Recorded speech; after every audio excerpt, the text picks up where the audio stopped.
My volume is up.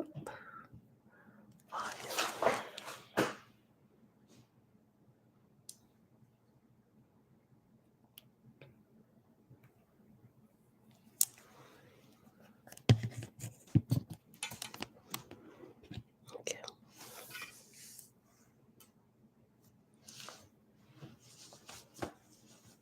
All right. We live. Happy Sunday, beautiful people. Let me get my Carmex. My lips.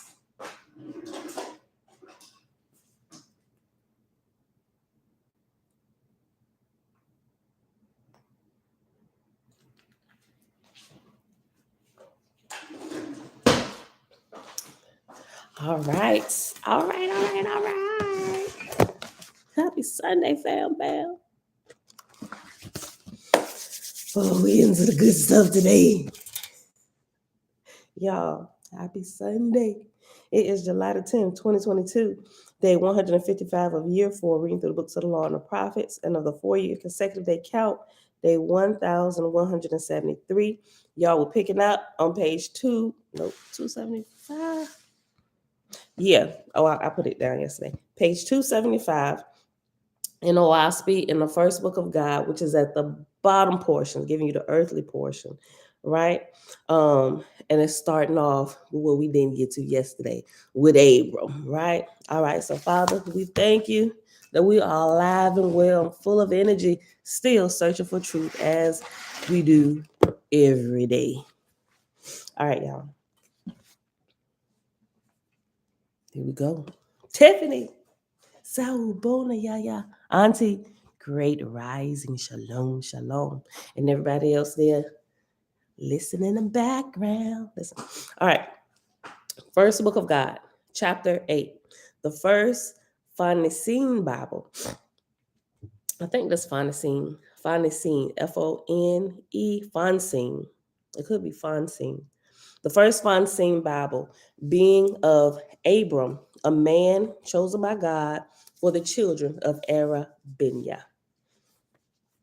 Out of the host of Parsi, who were of the people of Shem, who were since the days of the flood, came Abram, a man chosen by God, in the arks of Spita and Bond for the deliverance of the faithless of Abra-Ham. God said, because they have not raised up one out of the sons of Ham, thy name shall be henceforth Abra-Ham, and it shall be testimony in thousands of years of my records in the libraries of heaven. Let me read it all the way over again. Listen. Now, all of that was verse 1. Out of the hosts of Parsi, who were of the people of Shem, who were since the days of the flood, came Abram, a man chosen by God, in the arks of Spita and Bond for the deliverance of the faithless of Abra-Ham. God said, because they have not raised up one out of the sons of Ham, thy name shall be henceforth Abra-Ham, and it shall be testimony in thousands of years of my records in the libraries of heaven.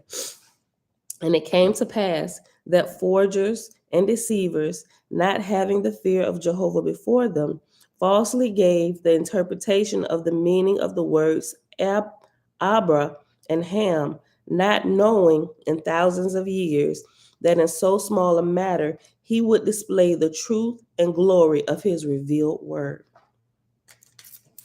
Guess to highlight that.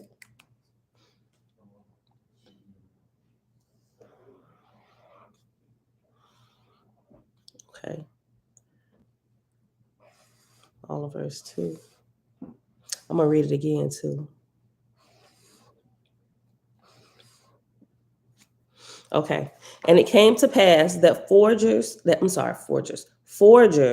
it came to pass that forgers and deceivers, not having the fear of Jehovah before them, falsely gave the interpretation of the meaning of the words of Abra and Ham, not knowing in thousands of years that in so small a matter he would display the truth and glory of his revealed word. The Oahspe is like the revealed word that the Bible gave. Lindsay, shalom, shalom, shalom. Thank you. Verse 3. God led Abram away from Hessa, his native place, where he was a maker of baskets, and took him to the ancient land of Ham, which had been destroyed by Droops before the flood, as the name signifieth, whereafter God surnamed him Abraham and made him chief rabbi over the faiths of Arabia. These then are the generations of the line whence came Abram, that is to say, of Shem, and the 70 tribes, first going forth beyond the mountains of Oahspe, Habal, Oahspe, Oahspe, Habal. Yeah. Okay, let me read it again. These then are the generations of the line whence came Abram, that is to say, of Shem, and the 70 tribes, first going forth beyond the mountains of Awachab Habal. Tur, who settled in Parsi, and his descendants Raphbach, and his descendants Go, and his descendants Wawa, and his descendants Sadar. You know, we got a gas station called Wawa for those here in Virginia. I don't know where else they got a Wawa at. Okay, verse 5. In Sadir, the line was lost, but through his daughter Barbar, regained through the Ehines in the land of goats, where the Listians lived, having fled from the tyranny of the king of Oahspe. From Barbar was descended Egont. What? Egount. Egount. So Egount. Okay. From Barbar was descended Egount. From him, from him, Wausha, from him, Hilal, from him, Rakha. And here the line ran between the female heirs, beginning in Rakha's daughter, Hes, from whom was descended Gilgil, from whom was descended Thusa, from whom was descended She, from whom was descended 7 generations in Suis, and it was lost in Wetaku, but regained again through Ehim's seed, and appeared in Reboth, and again Suis extended through these generations. Arphaxad, a couple names seem familiar, Arphaxad, Selah, Eber, Peleg, Ru. Ru is just spelled different here. Is R-O-O here, but in the Bible it's R-U-E, Ru. Both sound the same, spelled differently. Listen.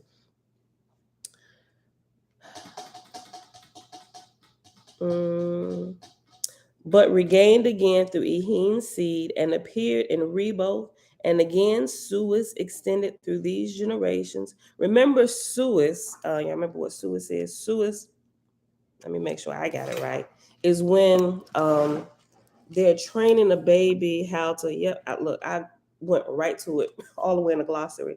Suis is by pressing down the front brain of infants, they could be made capable of, as the forehead holdeth the corporal judgment. That's in the index, but in the glossary,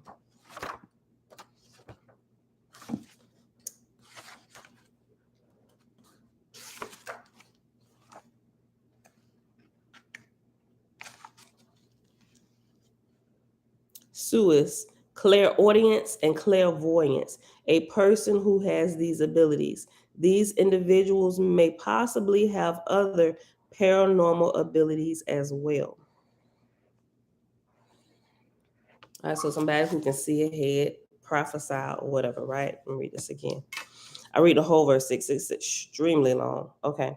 From Barbar was descended Egount, from him from him Wausha, from him Hilal, from him Rakha. And here the line ran by the female, heirs, beginning in Rakha's daughter Hes, from whom was descended Gilgil, from whom was descended Thusa, from whom descended She, from whom was descended 7 generations in Suis, and it was lost in Wetaku, but regained again through Ehim's seed, and appeared in Reboth, and again Suis extended through these generations. Arphaxad, Selah, Eber, Peleg, Ru, Sarug, Nahor, and Terah. Torah, right? Torah was Abraham's Terah was Abraham's father. But in Terah the line was lost, but regained by Ehim's seed, from whom sprang Geth. And after Geth is reference number 5. And at the bottom, reference number 5 says, sprang Geth, from whom sprang Cho, from whom sprang Gus. Okay. But in Terah, the line was lost, but regained by Ehim's seed, from whom sprang Geth, from whom sprang Gus, from whom sprang Rabak, from whom sprang Yashem, and by Ehim's seed sprang Telot, and by Ehim's seed Shear, and by Ehim's seed Shirah, from whom descended Nahor the second, from whom sprang Abram.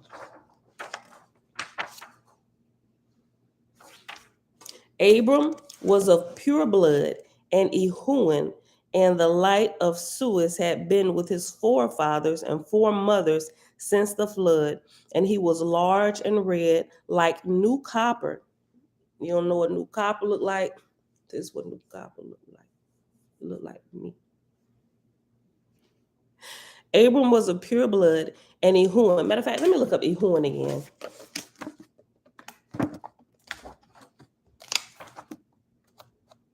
Glossary. G H-I. Okay.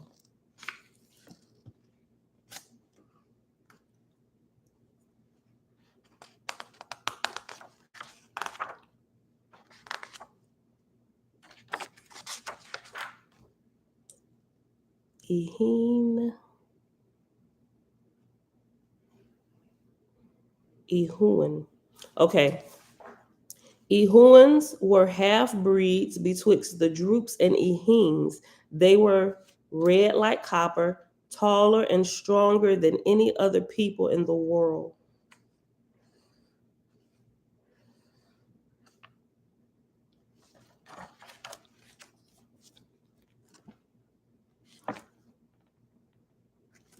Okay.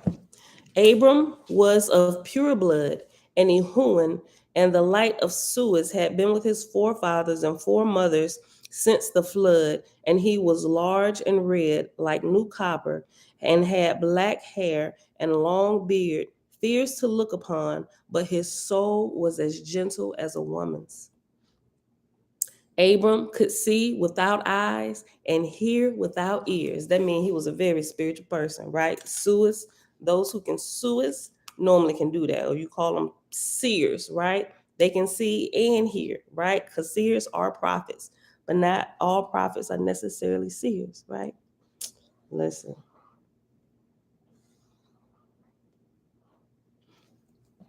Abram could see without eyes and hear without ears, knowing things by the light of God which dwelt in him. Wherefore God chose Abram to gather together the faithless in Arabia and the adjacent countries, even as he had appointed Poe in Japheth. In those days were the in those days there were great kings and men of great learning, and they had books of learning and instruments for measuring things far and near. And Abram knew these things, for he had been a servant in the king's family, where learned men and women congregated. And so, knowing the power of God was upon him, he ran away in his youth and lived among the Lycians, who made baskets and trinkets in the forest, which they sold to the king's people. God spake to Abram, saying, Fear not for men of learning, neither grieve thou for the learning in books. Neither grieve thou for the learning in books. When they are forgotten, thy words and thy labors will overspread the world. And God lived with Abram, teaching him and working miracles through him. And it came to pass that the Lycians in their rambles, selling wares, told the slaves of the kings and about the wonders of Abram. And the slaves fled from bondage and went into the wilderness in search of Abram. And when they came before him, he spake unto them day by day as they came, saying, Why have ye come? I called you not. And when they could not answer, Abram said unto them, God brought you. Man himself doeth nothing. Search then the records of your generations, for ye are descended from the fathers of old. And they searched and found not one had come. Okay. And they searched and found not one had come, but was descended from before the time of Zarathustra. Abram said, Think not that God cometh to one man alone. When he provideth a voice, he also provideth ears and hearts. Oh, that's good.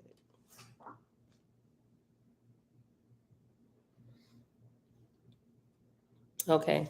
Abram said, Think not that God cometh to one man alone. When he provideth a voice, he also provideth ears and hearts. Because ye have been faithful unto him, he calleth you to deliverance from your enemies, who are God's enemies also.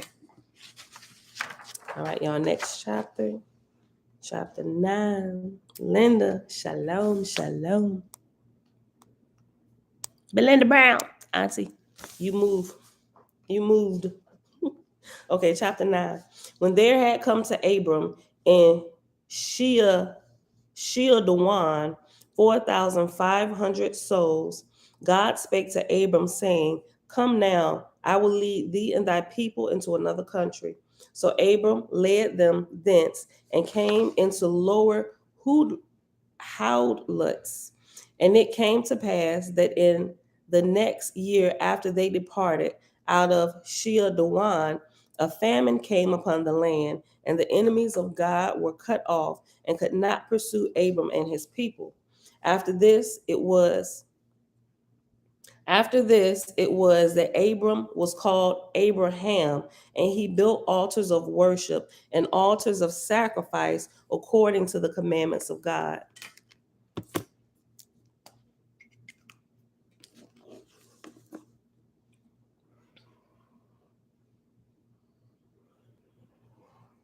So I guess, listen, I just thought about something. So the Bible says that Abram's name was changed from Abram to Abraham, that he would become the father of many nations. And here, I guess this is saying the same thing, would be a father of many nations, but in here it says because from Ham there wasn't raised up a descendant, because Abram would do it, they would call him Abra-Ham, which would still make him the father of many nations, many peoples, right? Because not only his people was he raising up, but also the people from another nation, Ham, right? So Abra-Ham, the father of many nations. That still makes sense. Okay. I don't see any kind of conflict between the two. All right. After this, it was that Abram was called Abraham, and he built altars of worship and altars of sacrifice according to the commandments of God. Now it came to pass in the early days of Abraham, he told his brothers that the light and power of God were with him, and though others believed in Abraham, yet Lot, Abram's brother, and Lot, Abram's nephew, believed not in Abraham, saying of him, he was born naturally and is wise of his own judgment. So Abraham had a brother and a nephew named Lot. Okay. I'll read verse 4 again. Now it came to pass in the early days of Abraham, he told his brothers that the light and power of God were with him, and though others believed in Abraham, yet Lot, Abram's brother, and Lot, Abram's nephew, believed not in Abraham, saying of him, he was born naturally and is wise of his own judgment. Kind of like what they do, bro. I grew up with you. You married son, right? Oh, your father carpenter. He just did our floors, my G. No, he built that. We know you. You who? You do what? Please.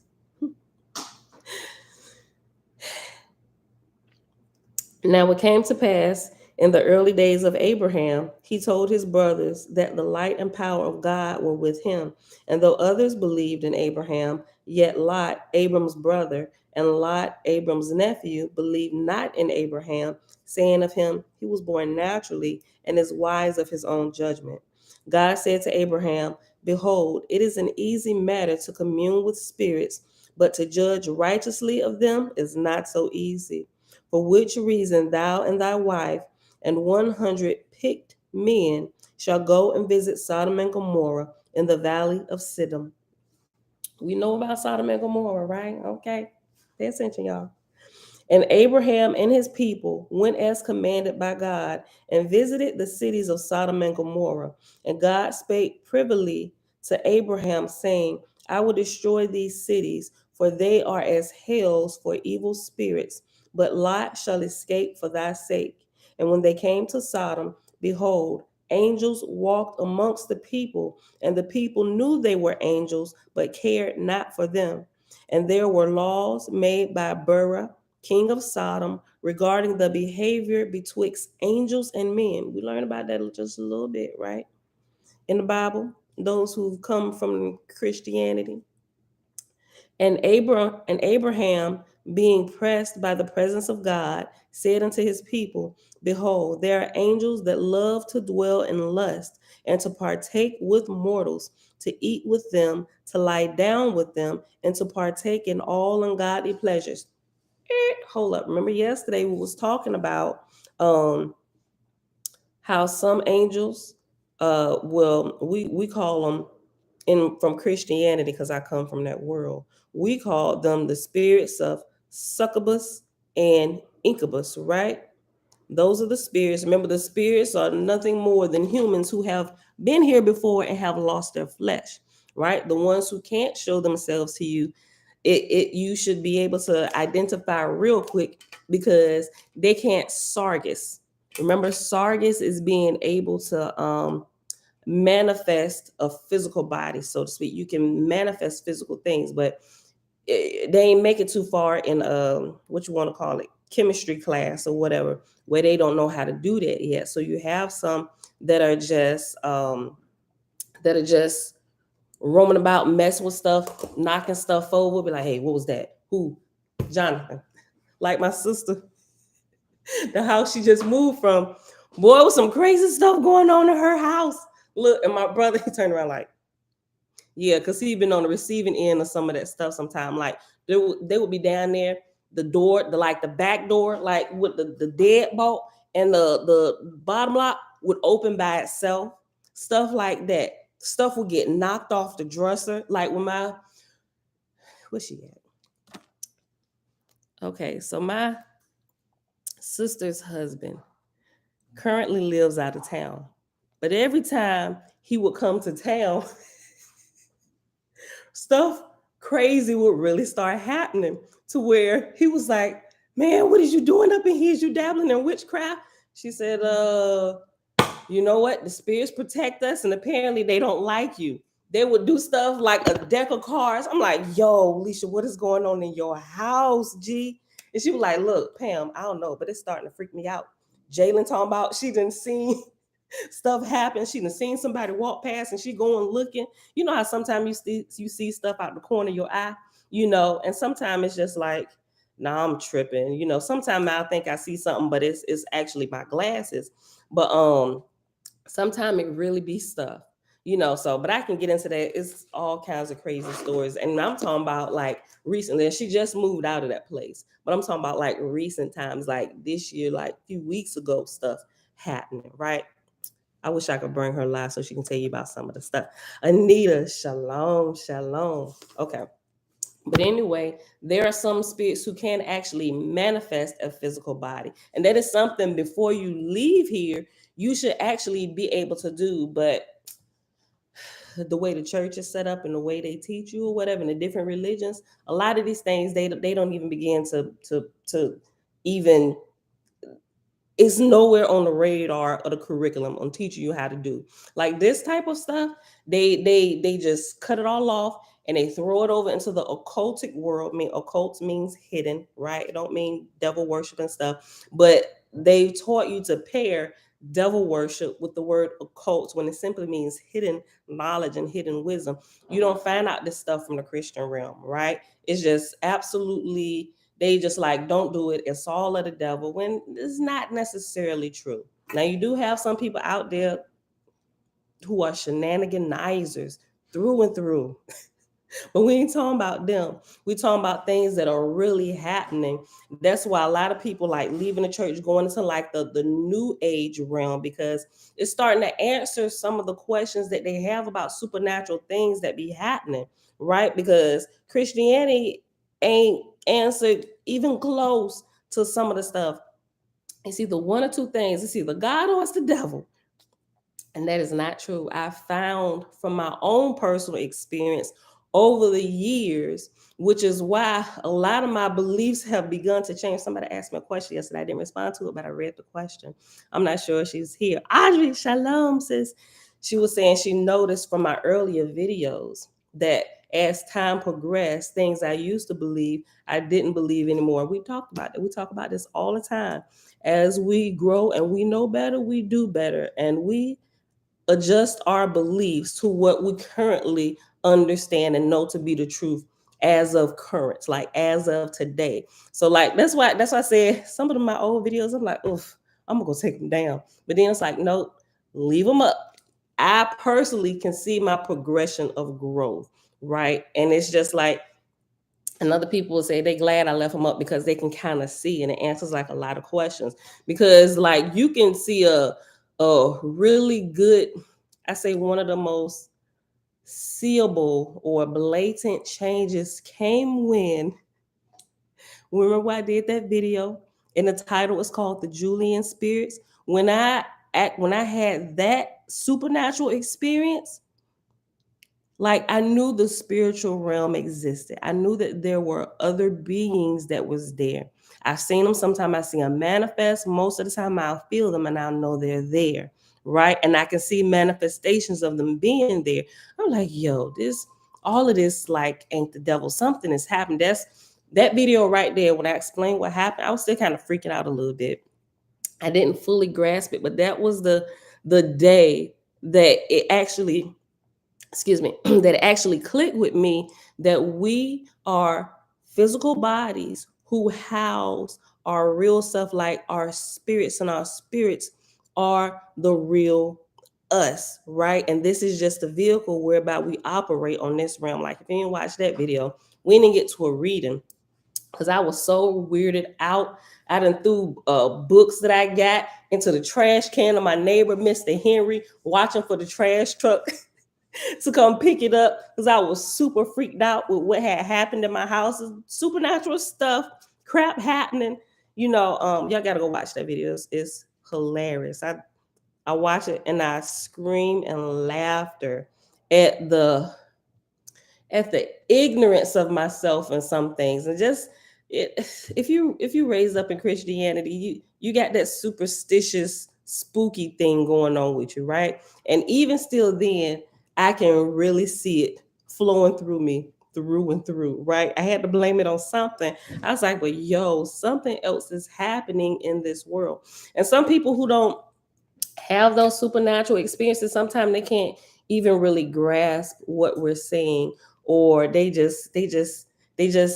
can't believe it because it's not on their radar. They just don't understand. They don't have the information already inside of them to process what you're saying, right? So they just chalk it all up to lies. You're superstitious, or you have a very vivid imagination. I'm like, bro, no, that was not my imagination. Like things, and this is, I guess it's not off the subject, but okay, so I don't necessarily call myself a tree hugger, but I love nature. So yesterday, me and Josiah, my 9-year-old, we went out and sat out on the porch, and we have a Japanese maple tree in our front yard, right? Really pretty. But it looks like it looks good, but as you get closer, to me, it looks like it's a little sick, right? You can't hear me? Can y'all hear me? Double check your phone or your device, Anita. It might be you. Can y'all hear me? Can everybody else hear me? Oh, let me check my volume. Pump up the volume. Can y'all hear me? Testing, testing. 1, 2, 3 on YouTube. Can y'all hear me? Yeah, okay. So Anita, check your device.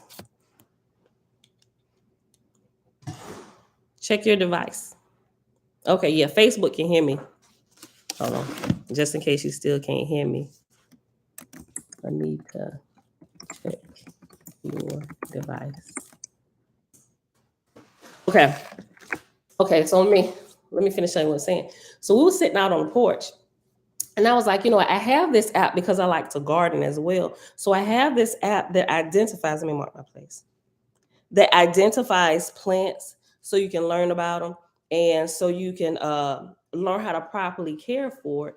And so I downloaded the app, but I hadn't went back. Well, I downloaded one that could recognize trees. But I hadn't, since I downloaded the app, I hadn't went back to take the picture yet. I didn't think about it again until I was sitting there with Josiah yesterday as we're sitting on the porch, right? So, we know that the earth is living, plant life, trees, they're alive, right? So I sat there and we went and got 2 majestic palms and we set them on the porch. I was like, you know what, Si, you know what we didn't do yet? We didn't name this tree. We got to name the tree, right? He said, He said, what you think is a good name? I was like, you know what, I don't know. I said, let's ask the tree. And so I said, what's your name, Japanese maple? And I kid you not, y'all. I kid you not. Now, some people may think I'm crazy. I kid you not. When I said, what's your name? I hear it just as clear as day, Sally. And I'm like, those are random thoughts inside my own head. First of all, we black. This tree should be black now. I don't care if you was whatever before, but you should be black now because we're a black family that just moved in here. And I don't know no black people named Sally, right? So I just kind of giggled. And I told Saya, I said, Saya, I think I heard the tree talk back. I can only do this type of stuff with my kids, right? Somebody else might really think I'm crazy, but listen, hear me out. Listen. I said, the tree said her name was Sally. Saya said, to mind you, he don't wear glasses. He looked at me and said, he did like that, right? And I just started busting up laughing. I said, I kid you not, Saya. That's exactly what I just heard. I said, you wait a minute. I said, this would be the test of time. This will prove this. If I heard right, if it was just me hearing a voice inside of myself. So I said, let's look up what the name Sally means. He said, okay. I pulls up my phone and I typed it. I kid you not, y'all, type it in. Listen, I typed in, what does the name Sally mean? Sally. You know what the definition of Sally means? First of all, I didn't know Sally was a Hebrew name. Sally is a Hebrew name that is derived from Sarah. And Sally means princess, right? And I'm like, yo, because Bella's first name is Princess Ariel. Like that's what's on her social security card. Her first name is Princess Ariel. Crazy, right? I was like, I definitely heard right. I was like, yo, this tree is named Sally. And so when I came in the house, Elijah just happened to be walking past. He said, what y'all laughing at? I said, yo, the tree just told us what the name was. He like, okay, Mom. I said, he said, if it was anybody else, I wouldn't believe them. But I believe you because you be hearing all kind of crazy stuff. I was like, I kid you not, Elijah. I said, you know what the name Sally mean? I just looked it up. First of all, it's a Hebrew name and it's derived from Sarah. You know, Sarah and Abraham? I said, yeah. And it means princess. I was like, Bella's real name is Princess. This is no coincidence, Anyway, that was a little fun fact of some of the shenanigans that be happening in my house. Like I really can't talk about this to certain people because they really think this was they would change the name from Peace House to the Nut House. But seriously, little stuff like that be happening. So the tree's named Sally. So if you ever come visit us, don't ignore Sally like she's not alive. She's very much alive, and we're gonna nurse her back to health. Right? We're gonna figure out how to care for these Japanese maples so she can look. Because when you get close, you can tell that some of the leaves and stuff they're yellowing and they're dying, and that just ain't cute for a Japanese maple. They are beautiful trees, right? So we need to help sis get her health back to 100, right? Okay. Let's get back to this. Verse 8. And Abraham, being pressed by the presence of God, said unto his people, behold, there are angels that love to dwell in lust. You know what? The whole reason why I started telling a story is because of this right here. And I didn't even finish that. Okay. Just real quick. Let's go back to it just real quick. We was talking about the angels who love to dwell in lust. Those are talking about what the church calls the spirits of incubus and succubus, right? And if any of you have ever experienced them spirits or whatever, you know that they are real and they are a real thing, right? And some people actually go searching after those particular spirits or those particular entities that operate like that, that are full of lust, actually to have sex with them. You know, people really do that. I'm like, yo, do you know what y'all are, you know what y'all signing yourself up for? Don't do that. Don't go chasing ghost booty. Like people, yo, it's a real thing. Like people, there are some videos of some, I ain't gonna call them nut cases, but on YouTube, it's like people like literally having weddings to marry their spirit husbands or their spirit wives. I'm like, what are y'all doing? And it's a real, they even talk about their sexual encounters with them. I'm like, yo, I'm like, do you see what they doing down here on earth and in heaven? Okay, that was the whole point of even bringing that out. Okay, verse 8. They in Sodom and Gomorrah now. And Abraham, being pressed by the presence of God, said unto his people, behold, there are angels that love to dwell in lust and to partake with mortals, to eat with them, to lie down with them, and to partake in all ungodly pleasures. God, through his angels, rained down fire and brimstone on Sodom and Gomorrah, and they were burnt and destroyed. Lot the elder escaped and went and lived in a cave. Now, after Abraham and his people were returned to Jireh, his camp, and it was night, God said to Abraham, be thou steadfast and show thy people that they may understand my words. And whilst they were yet praying before the altar, God withdrew from Abraham and suffered the evil angels who had followed them from Sodom and Gomorrah to draw near about the altar. And one of the angels clothed himself in a great light and with a crown and with sparkling gems, and he appeared so all the multitude could look upon him. Now, remember what they said at the beginning of this chapter, what God is trying to teach Abraham, right? He said, hold on.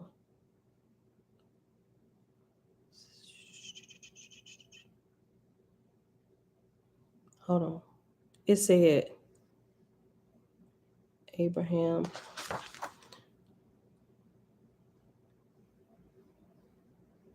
Oh, here it is. Let me highlight it. In verse 5, back up just a little bit. God said to Abraham, behold, it is an easy matter to commune with spirits, but to judge righteously of them is not so easy. So he about to teach Abraham something on how to distinguish the spirits who are of the light and those who are lower, not of the light, that just completely hang out in the lower heavens, right, where all the shenanigans happen. All right. So jump back over to verse 10. Now, after Abraham and his people were returned to Jireh, his camp, and it was night, God said to Abraham, be thou steadfast and show thy people that they may understand my words. And whilst they were yet praying before the altar, God withdrew from Abraham and suffered the evil angels who had followed them from Sodom and Gomorrah to draw near about the altar. And one of the angels clothed himself in a great light. Remember, even Satan can come as an angel of light. Pay attention, y'all. Great Spirit, Jehovah, peace and blessings, fam. And whilst they were yet praying before the altar, God withdrew from Abraham and suffered the evil angels who had followed them from Sodom and Gomorrah to draw near about the altar. And one of the angels clothed himself in a great light and with a crown and with sparkling gems, and he appeared so all the multitude could look upon him. So he was able to sargus, right? He was able to manifest his a physical body with his spiritual body so the mortals with flesh could see, right? Verse 12, Abraham said, "Who art thou?" And the Spirit said, "I am thy God, ruler of heaven and earth." Abraham said, "I am thy servant. What wouldest thou?" And the Spirit said, "Thou shalt." Boy, yo, listen, listen. Look, I told y'all. Remember when we was reading through this? Remember couple years ago when we was reading through this and somebody asked a question, I was like, something is wrong about these sacrifices, y'all. I said, y'all would not have told Abraham, not even for play, not even to act like he was about to slay his son, right? And so one day, so people was asking me the question. I'm like, y'all, I don't know, but I'm gonna find out. Remember the video? I don't remember what video it is, but I remember having this conversation. I remember clearly. I'm like, yeah, I am betwixt two. I said, because all of what I'm learning, what you're teaching me, and what you're showing me is not lining up to your character. I said it's just like because I said I was like, yeah, I said it's just like with JC telling them to eat his flesh and drink his blood. That's cannibalism, right? And you said you don't do that. I said you wouldn't even tell them to do that for play, not even to act like you're doing this, because if you begin to act a certain way, you're going to eventually begin to carry it out, right? You doing game time what you practice. And I'm just like, something don't sit right. And I heard just as clear as day, he said, he said, I never even what is it? I never it I'm sorry. That's not what he said. He said to me, the thought never even crossed my mind. I was like, what? The thought never even crossed my mind. Keep reading. You need to find out who's talking here. I'm like, yo, listen, hold on. Linda said, I read ahead in that part and started quarreling in my front house just like you are, and started. You said quarreling or twirling. Look, I read ahead in that part and started quarreling or twirling in my front house just like you are now. My daughter laughed at me so bad. Yo, listen to the boy. I tell you, this should have been like when you got the Bible, you should have had the Oahspe right there with you. It's like the revelation of all the stuff that the Bible does not expound on, right? And there's no contradiction between the two. It's just like, okay, the Bible leaves you with multiple questions. Who's speaking? Is God bipolar? What is happening? Not realizing. Remember how I always said the Bible is literally like the cliff notes of a bigger story that we're missing. They just compiled, they just shortened everything and put everything together so close, and it looks like it's one story when it's absolutely not. It's just bits and pieces of the bigger story. Jen, Grand Rising, sis. Okay, listen, yo, pay attention, y'all. Look, hold on. Let me go back. Look, verse 11. And whilst they were yet praying before the altar, God withdrew from Abraham and suffered the evil angels who had followed them from Sodom and Gomorrah to draw near about the altar. Hold on,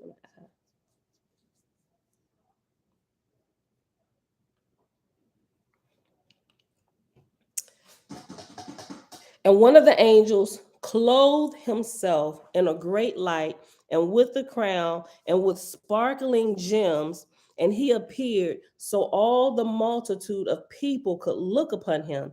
Abraham said, who art thou? And the Spirit said, I am thy God, ruler of heaven and earth. Abraham said, I am thy servant. What wouldest thou? And the Spirit said, thou shalt take thine only son Isaac and the host who were with thee at Sodom and Gomorrah, and go with me whither I will lead thee, for I have a great work for thee. Abraham said, Whatsoever thou puttest upon me to do, that will I do. So in the morning, Abraham and his son Isaac and the host who had been with Abraham to Sodom and Gomorrah assembled together. And Abraham spake, saying, Whither, O God? The Spirit answered, saying, Take sticks and a firebrand, and come thou to the summit of yonder hill. Excuse me. For thou shalt restore the rights of burnt offerings.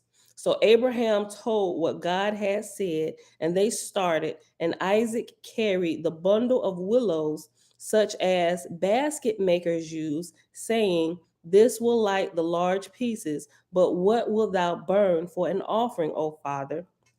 And Abraham said, God will provide. Right? The story sound. We know that we grew up with this story, right? And remember, growing up in church and in Sunday school, the pictures we always saw was Abraham carrying his baby. But no, Isaac was 14. I believe he was 14 years old. We found out he was 14 years old from some of the other readings that we read, like the in the Apocrypha, I think is it in Jasher? It's either in Jasher or Jubilees, but also in the Legends of the Jews, not to be confused with Wars of the Jews. Legends of the Jews is an ancient, it's it's a book that was compiled that of ancient manuscripts from all the different nations who had the same similar stories. And what was in Legends of the Jews is what was common around the world, of everything that had happened, all the accounts, and he put it together. And there were some things that he didn't add, which when you read in the front of the book, the preface and the introduction, it says everything here is what they've gathered from the ancient manuscripts in multiple places all over the world, and especially where these places had happened. And he was somebody, and everybody couldn't get access to it. He was just somebody who was kind of like born in on an inroad and just kind of knew like higher ups and people at the Vatican who had manuscripts and all this stuff, where he was able to get access and put some of this stuff together. But he also mentioned that there was a lot of accounts that every place didn't have, but it was only like in a couple places, but those he withheld from this version because he wanted all the like information and put it together. And we read through that early last year, right? So our process of understanding and growth has been very long since we've been here. Like, we started doing this together out loud November 2018, right? But before then, I was reading through stuff on my own since 2013, going through this. And I just kind of started going live a few years ago where we can all read it together, which has helped us in this growth because the input from y'all and some of the things that you share with me via email through this, I'll go back and look, and it helps us to bring the bigger picture together, right? So I appreciate that. I appreciate y'all. Y'all help me just like I help y'all, right? I'm your study buddy. Look, okay, listen. Let me go back. Remember, the God who's speaking now has switched, and Jehovah, the great God, remember he said, I'm gonna teach you how to look at this stuff, because it's not so easy to discern whether the spirit is good or bad. Man, you can do it, but the spirit is kind of tricky. You got to pay attention. And he said, I'm gonna teach you something. And he backed away. And when Jehovah or the great spirit backed away, that's when the voice changed, right? So now you got a false God who is talking to Abraham. It was a false God who was talking to him, telling him to sacrifice his only son, right? And if we read through the Bible enough, we can tell the tonality, the tone of the voice speaking to Abraham, it changed, right? I didn't pick it up. I mean, I picked it up. I could tell. I was like, y'all, something is wrong with this. I said, I don't know quite yet. I said, but here's what I said. I said, the sacrifices will not leave me alone. I said, and that's when I got like two other Bibles, and I was highlighting through the Bibles everything about sacrifice, trying to put this together. I was like, yo, somebody else is speaking. This is not Yahoo speaking here. I know they said it's here, and it's talking to Abraham. They did all this for Israel. I said, but I as sure as I know that I was born a female, I said, this is not Yah talking to Abraham. Somebody else is talking to him, right? Which the generalizing of the names and who's speaking throughout the Bible have been changed. Well, this is what they tell you. They said the names have been removed and they use generalized terms, Lord and Lord God. But here we find out that Lord and Lord God and God are indeed titles, right? Not titles for the Great Spirit, but titles of people who were ruling on heaven, in heaven, and on the earth. And they are and they have these titles. So when you see Lord and Lord God, if you're not familiar with Oahspe, it's going to throw you off, just like they're calling God different names, and referring to him differently, when that is not the case. You're missing a piece of the puzzle. But if you had read Oahspe, the Bible would make a whole heck of a lot more sense when you start reading God and Lord God, right? You would clearly be able to see the ranks and decipher who's speaking and who is saying what to who.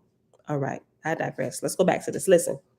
Remember, so the Great Spirit backed away so he could open Abraham's eyes to pay attention to see how to test the spirits. Listen, bruh, it's so good. Oh, we have 51 minutes. Okay, listen. Verse 11. And whilst they were yet praying before the altar, God withdrew from Abraham and suffered the evil angels who had followed them from Sodom and Gomorrah to draw near about the altar. And one of the angels clothed himself in a great light and with a crown and with sparkling gems, and he appeared so all the multitude of people could look upon him. Abraham said, "Who art thou?" And the Spirit said, "I am thy God, ruler of heaven and earth." Abraham said, "I am thy servant. What wouldest thou?" And the Spirit said, "Thou shalt take thine only son, Isaac, and thy hosts who were with thee at Sodom and Gomorrah, and go with me whither I lead thee, for I have a great work for thee." Abraham said, "Whatsoever thou puttest upon me to do, that will I do." So in the morning, Abraham and his son Isaac and the hosts who had been with Abraham and Sodom and I'm sorry. So in the morning, Abraham and his son Isaac and the hosts who had been with Abraham to Sodom and Gomorrah assembled together. And Abraham spake, saying, "Whither, O God?" The Spirit answered, saying, "Take sticks and a firebrand, and come thou to the summit of yonder hill, for thou shalt restore the rights of burnt offerings." So Abraham told what God had said, and they started, and Isaac carried the bundle of willows, such as basket makers use, saying, "This will light the large pieces, but what wilt thou burn for an offering, O Father?" And Abraham said, "God will provide." And when they ascended to the place, Abraham gathered logs and heaped them up, and Isaac placed the willows. Then spake the Spirit, saying, "What shall a man love above all things in the world?" And Abraham said, "God." And the Spirit said, "For which reason thou shalt offer thine only son Isaac as a burnt offering. And it shall be testimony before thy people that thou wilt obey God, even to the sacrifice of thine own flesh and kin." Abraham said, "Show me that thou art God, that I may not err, for I have been commanded not to kill." Come through. Come through, Abraham. Somebody was reading the Torah, right? You better test these spirits way first. Okay, so you told us not to kill anything that you created alive. Now you're telling me to kill my own son? Something ain't right. Something ain't right. And this whole portion was left out. It said Abraham was just blindly obeying, right? About to slaughter his only son. We know Isaac wasn't his only son because Ishmael was born before him, right? But the promised seed who came through his wife, Sarah, right? Listen, read this. Verse 18. Abraham said, "Show me that thou art God, that I may not err, for I have been commanded not to kill." And the Spirit departed away from Abraham, perceiving that he knew the higher law. Boy, reading is fundamental. When you study, look, boy, let me tell y'all something. People who want to argue with you, look, Elijah had to go get his Oahspe. People who want to argue with you about the scripture, especially the Torah, we ain't gonna call them Bible thumping, right? We ain't talking about them. We know what the Christians doing. We talk about the Torah toting Bible thumpers, right? That want to argue. I'm like, bro, you say you know Torah. I said, but you don't really know Torah. You haven't really been, you may have been reading it for the sake of saying you're reading it, but I can tell you haven't even tried to practice it, because when you begin to try and practice it, you go through this whole cycle of, oh my gosh, it like seriously, I shared a lot of stories even about Passover and stuff. I was like, this is becoming too much. Like, me and my sister was like going through our stuff, like literally trying to carry out the law to the letter, right? But it's like you don't even begin to get the deeper revelation until you begin practicing the first parts. Not that y'all not look, because we're in a different phase, like we talked yesterday. Some things are done away with. This was for this time. It's the same thing with practicing this, but that doesn't even click unless you even begin to have the heart to, okay, and say, do this, we're gonna practice this because we want to be obedient.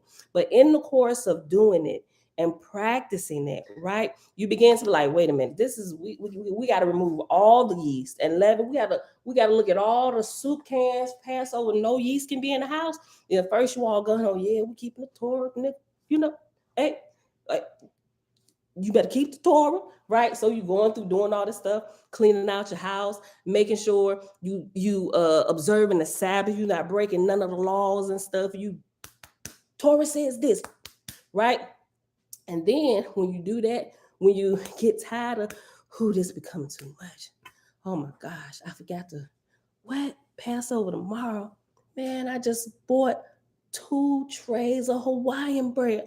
I'm eating my Hawaiian bread. You know, all this stuff. When life really start really amping up for you while you're trying to keep Torah, that's when things, if you allow the lessons to be taught and not just be like, man, forget this, too much. I'm done.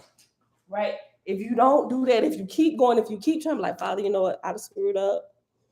Passover starts in a couple hours. I still got a whole house full of yeast products. Like, I literally want to make groceries today. I ain't throwing away my bread, my loaf breads, my yeast loaves of bread. Forgive me.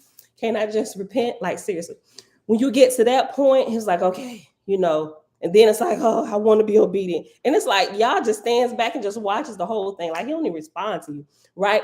What happens is your inner obedience has to kick in to want to do what's right, right? And so in the midst of all this and you getting frustrated, okay, Father, I'm sorry, you know what? Even to my own hurt, even if I waste all this money I just spent, so I'm knocking it off, Mr. Henry, listen, okay, so we got all these things because we Jewish. He said we Jew. I didn't even get into it with him, right? And we keep the Jewish feast days, and we're coming into Passover, and we're not allowed to have anything with yeast in the house, right? So going out, getting all the yeast, giving it to the neighbors and stuff. I'm like, you know what, Pam, you got to do better next year. So in the process of all of this and trying to be on my square and do this appropriately, it's like, I kid you not, it's like, you know how parents will sit back and they'll chuckle at you, not laugh at you, but it's like, you'll get it in a minute. I ain't gonna say nothing. You'll get it, right? It was kind of like that. It's almost like I just heard, yeah, just kind of sit back and just laugh, like, you'll get it. You'll get it. Just keep on going. You'll get it, right? And he'll be like, look, girl, you ain't got to do all that. So the whole point of saying all that was, as you begin to have the heart and actually do something, right, you don't even get the deeper revelation, not realizing that not just should you be outwardly just we keeping this, you should really be living like a pure and holy lifestyle, keeping it from your heart, like really keeping it from your heart, right? Because when you keep it from your heart, your whole life will just like line up all the way through and through. And that's the part that people miss, the Torah bashing, Hebrew brethren and sisterin, wrap your hair, don't wrap your hair. Why is you teaching? Women have periods. You can't even open your mouth. Get out of here. Where's your husband? All of that crap, You guys really don't know Torah. Like, you really don't understand it. You understand the words you're reading and you're practicing it for the sake of saying you practice it and you look the part, but you really have no clue what Torah really is, do you? And you don't even have to answer that, because I can tell by looking at your life and by how you speak out of your mouth, you have no clue, right? Listen, get back to this. Look, listen. Verse 17, page 279, down at the bottom, first book of God. Verse 17, then spake the Spirit, saying, what shall a man love above all things in the world? And Abraham said, God. And the Spirit said, for which reason thou shalt offer thine only son Isaac as a burnt offering, and it shall be testimony before thy people that thou wilt obey God, even to the sacrifice of thine own flesh and kin. Abraham said, show me that thou art God, that I may not err, for I have been commanded not to kill. And most people wouldn't even ask, okay, God, verily God, you said go kill, I'm gonna go kill. But you don't even think about how it contradicts life and giving life, right? You don't give life, and you don't have what you didn't give life, so you don't have the authority to take it away, right? And I think back in the book of Judgment, it is, where it gets into that. No, it's like the last book. I forget the name of it, but it's the last book of the Oahspe.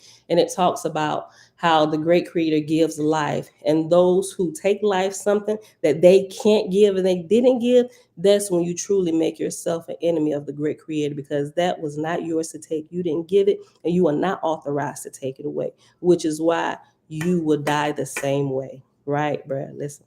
Verse 18. Abraham said, show me that thou art God, that I may not err, for I have been commanded not to kill. And the Spirit departed away from Abraham, perceiving that he knew the higher law. And that's what the main problem is a lot today with our Torah thumping, Bible believing brethren and sisterin. We do not even perceive, we don't even know the higher law. Nobody can perceive that we know and understand the higher law, right? And the Spirit departed away from Abraham, perceiving that he knew the higher law. And Isaac was grieved at heart, for he desired to witness what a sacrifice was. You still young, bro. You want to see a sacrifice. You was about to be the sacrifice, my G. You better be glad your father knew. Look, and he asked the question. And the Spirit departed away from Abraham, perceiving that he knew the higher law. And Isaac was grieved at heart, for he desired to witness a sacrifice, for he desired to witness what a sacrifice was. And the people, seeing a ram near at hand, went and caught it and slaughtered it and sprinkled the blood on the sacrifice. And they lighted the fire and roasted the flesh and took it and gave it to the poor. And Abraham called the place Jehovah Jireh. And they returned to the camp, and Abraham, being moved of God, spake before the people. Chapter 10. Oh, if they had just put this and canonized this, Constantine, you know they put the Bible together, right? Okay. Why people want to be fighting over and crap. Anyway, chapter 10. Abraham said, this testimony declare I unto you, whereof witnesses are of your own brethren, that even the chosen of God can be deceived by evil angels, for they can take any name and form, and having no fear of God before them, declare falsehood for truth and darkness for light. I'll read it again and we'll keep going. Abraham said, this testimony declare I unto you, whereof witnesses are of your own brethren. I mean, y'all all saw this with your own eyes. Witnesses are of your own brethren, that even the chosen of God can be deceived by evil angels, for they can take any name and form, and having no fear of God before them, declare falsehood for truth and darkness for light. And as ye have seen, the evilest of cities, even as well as the purest, may be the abiding place of angels. For which reason ye shall not seek signs and miracles, for these may be of evil spirits, even to the showing of their bodies and of conversing learnedly. It is not in the power of man to know by words and signs or by oaths or promises what is truth. One thing hath the Father created withal, which is his own light. Wherefore, be ye believing toward men and angels, and wherein they teach ye according to Jehovah, which is life unto all, and happiness unto all, without sacrifice to any. They are holy, right? He said, the God we serve don't require sacrifice at all. All are sacred. All belong to him. All tends to life. Bruh. Look. The more this I read, and the one young lady with her question yesterday, she just kind of summed it up. She's like, how do you know what you're reading and teaching out what you're saying is truer than what you first believe? Because I can tell you don't believe what you first believe. Clearly, I do not, right? I have a little bit more experience, right? And my own personal experiences and research and study and putting it to practice and trial and error teaches me lessons on how to decipher truth from error, right? And clearly I can tell that what's in here from what I've read up until this point as of today with this last verse is nothing but the truth, right? Because of my own personal experiences and testing things and testing the spirits and what I hear, making sure it is the voice of Yah that I'm hearing and not the voice of another, right? Listen. Verse 4. One thing hath the Father created withal, which is his own light. Wherefore be ye believing toward men and angels, and wherein they teach ye according to Jehovah, which is life unto all, and happiness unto all, without sacrifice to any, they are holy. If man or angel say, visit the sick and administer to the distressed, follow his advice, for it is of the Father. But if man or angel say, do thou thus, and thou shalt have profit or glory or applause, obey him not, for he adviseth for himself and not for the brotherhood of men. He is not of God. Now, boom, take that right to the church pulpit and all them prophesying to you about a house and your car. All of this stuff is for profit for self. What it say? They are not of God. I don't care if they are your favorite preacher. They're going to burn the whole house down with you in it, my G, because you falling for their crap. Y'all better go find you. You better just get out of there and go search for the great spirit for yourself. If you can't find him without the four walls, who you think waiting for you within the four walls? Bruh, read this again. If man or angel say, visit the sick and administer to the distressed, follow his advice, for it is of the Father. But if man or angel say, do thou thus, and thou shalt have profit or glory or applause, obey him not, for he adviseth for thyself and not for the brotherhood of men. He is not of God. For spirits will come in disguise of your fathers and mothers who are dead, professing to love and profit to you. Believe them not, save they teach you to sacrifice self for the good of others. And that is a good way to balance everything. Okay, is the information that I'm getting, is it just tending to profit for myself, for my own selfish gains and reasons? Or is it teaching me how to sacrifice myself for the betterment and development of my brethren all around, right? If it's that way, where it's talking about self-sacrifice that another may benefit, then you can almost 100% believe that that is coming from the Most Holy, from the Great Spirit, whom we refer to as Yah, Yahuwah, Yahweh, or Yahweh. However you want to say it, right? Whatever floats your boat, the Great Spirit, the creator of all, the giver of life, him, right? If it's that where you're sacrificing yourself so your brethren and your sisterin can live and thrive, that you all may grow together, then that's the advice you should take. But if his man bump them, go and get yours.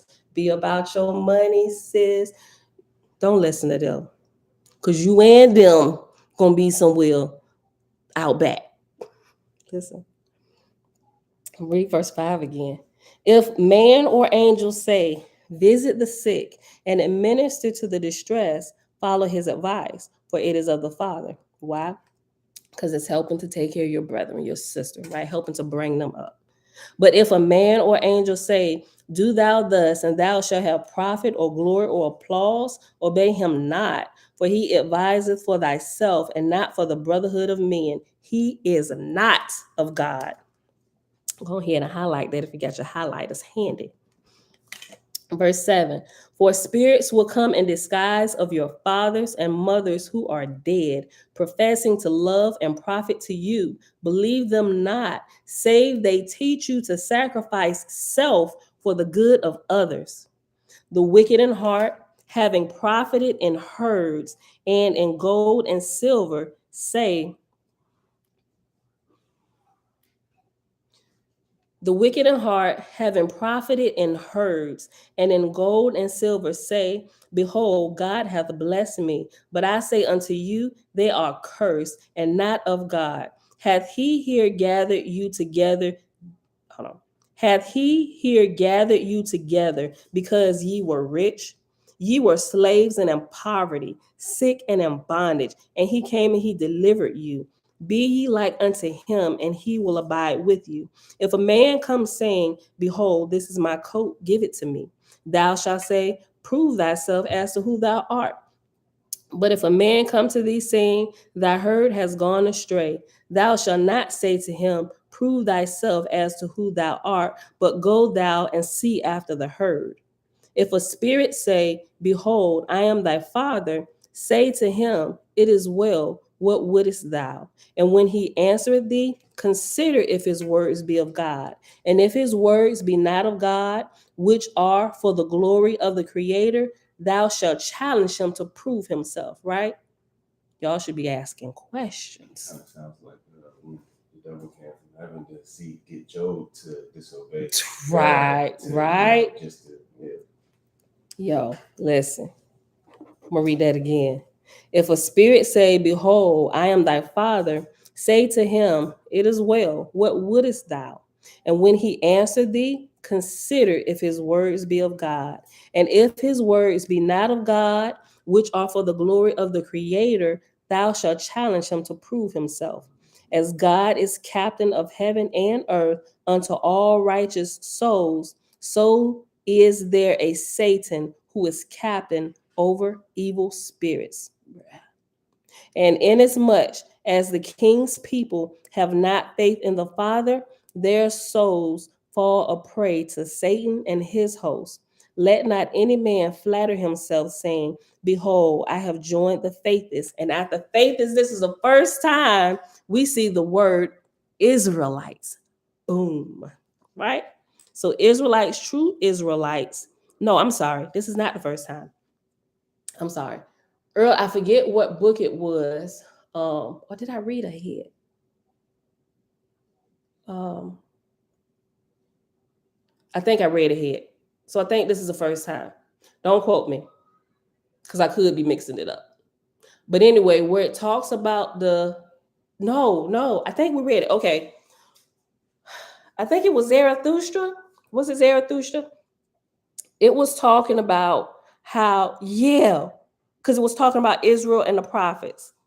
I forget which book. But it was talking about the different. It was, I think it was maybe the Book of Fragapati.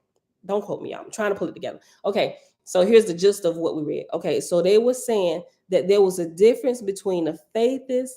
Yeah, we read it. Okay, so the Jews and the faithists. Okay, so like in the New Testament, you have the Pharisees and the Sadducees, almost kind of like the same thing. They just name them differently. So within Israel, there's a group of those who worship only Yah, right? And most of the time, if you read through the Bible, those tended to be the prophets, right?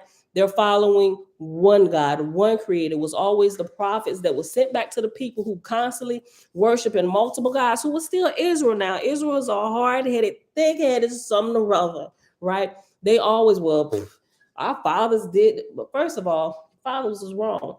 Put it away, return back to the creator and worship only him. They got all these altars and stuff they want to worship and give thanks and everything. Those were what you call the in here, they were, I forget the name, but the faithists of Israel were considered the prophets and those who kept to worshiping Yah only. Even at the when Moses went to the top of the mountain and he came down, all those who were on the Lord's side come over here, and all those that against me, which was Korah and his band and Dathan and all of them, they was all over here. Moses threw the tablets down. All those who ran over to the side of Moses are considered faithists, right? And most of them were the Levites. They ran over with Moses because look, they was all out of control. We was trying to stop some of this. I don't even know what Aaron was thinking. They didn't talk Aaron into helping them make a calf. They told everybody to get all their gold and everything, right? So, but the ones who worship only Yah are considered faithists. They don't serve multiple gods, and they know that there is one creator over all, and he tends to life for the good of all people. He doesn't tell you to kill and murder innocent babies, children, men, slaughtering whole cities. That is not the great creator, right? So the Bible kind of brings a distinction, but if you don't understand, you will completely miss it. So it is there, but you really have to be paying attention. So the faithists, although they're not called faithists in the Bible, they're just called the prophets. But the prophets were faithists. Faithists, the definition of faithists is those who worship Yah, or the Creator, the Great Spirit only. Right? Yeah, the other ones you can say of Israel, they were apostate. Right? But it was another word in here that Oahspe used for the separation of like all of like Israel. Within Israel, there was a more sacred, set aside people that only worshiped the great creator, and the rest of Israel just did it what they wanted to do, right? In those days, Israel had no king, and every man did what was right in his own eyes, right? Okay. Verse 10, if a spirit say, behold, I am thy father, saying to him, it is well, what wouldest thou? And when he answereth thee, consider his words, consider if his words be of God. And if his words be not of God, which are for the glory of the creator, thou shalt challenge him to prove himself. As God is captain of heaven and earth unto all righteous souls, so is there a Satan who is captain over evil spirits. And inasmuch as the king's people have not faith in the Father, their souls fall prey to Satan and his hosts. Let not any man flatter himself, saying, behold, I have joined the faithists, Israelites. My soul shall escape hell. For in that day and hour, God may be putting him to the test, to see if his heart be for good works and holiness. For as ye profess God, ye are doubly bound to practice godliness in your behavior toward men and angels. Oh yeah, an hour and 17 minutes, y'all. But it's Sunday. We're gonna read chapter 11. This is so good. Hold on. Let me see what we're gonna pause. Oh, let's get into Egypt. 7:30. Weekend 7:30. Unless the Sabbath falls, then we don't. We take a break. But this moon cycle Sabbath is Wednesday. Hold on. It's Wednesdays. Yeah, the rotating. Yeah. Okay. All right. So we'll probably read the next two chapters. Okay. Chapter 11. The bottom of page 280.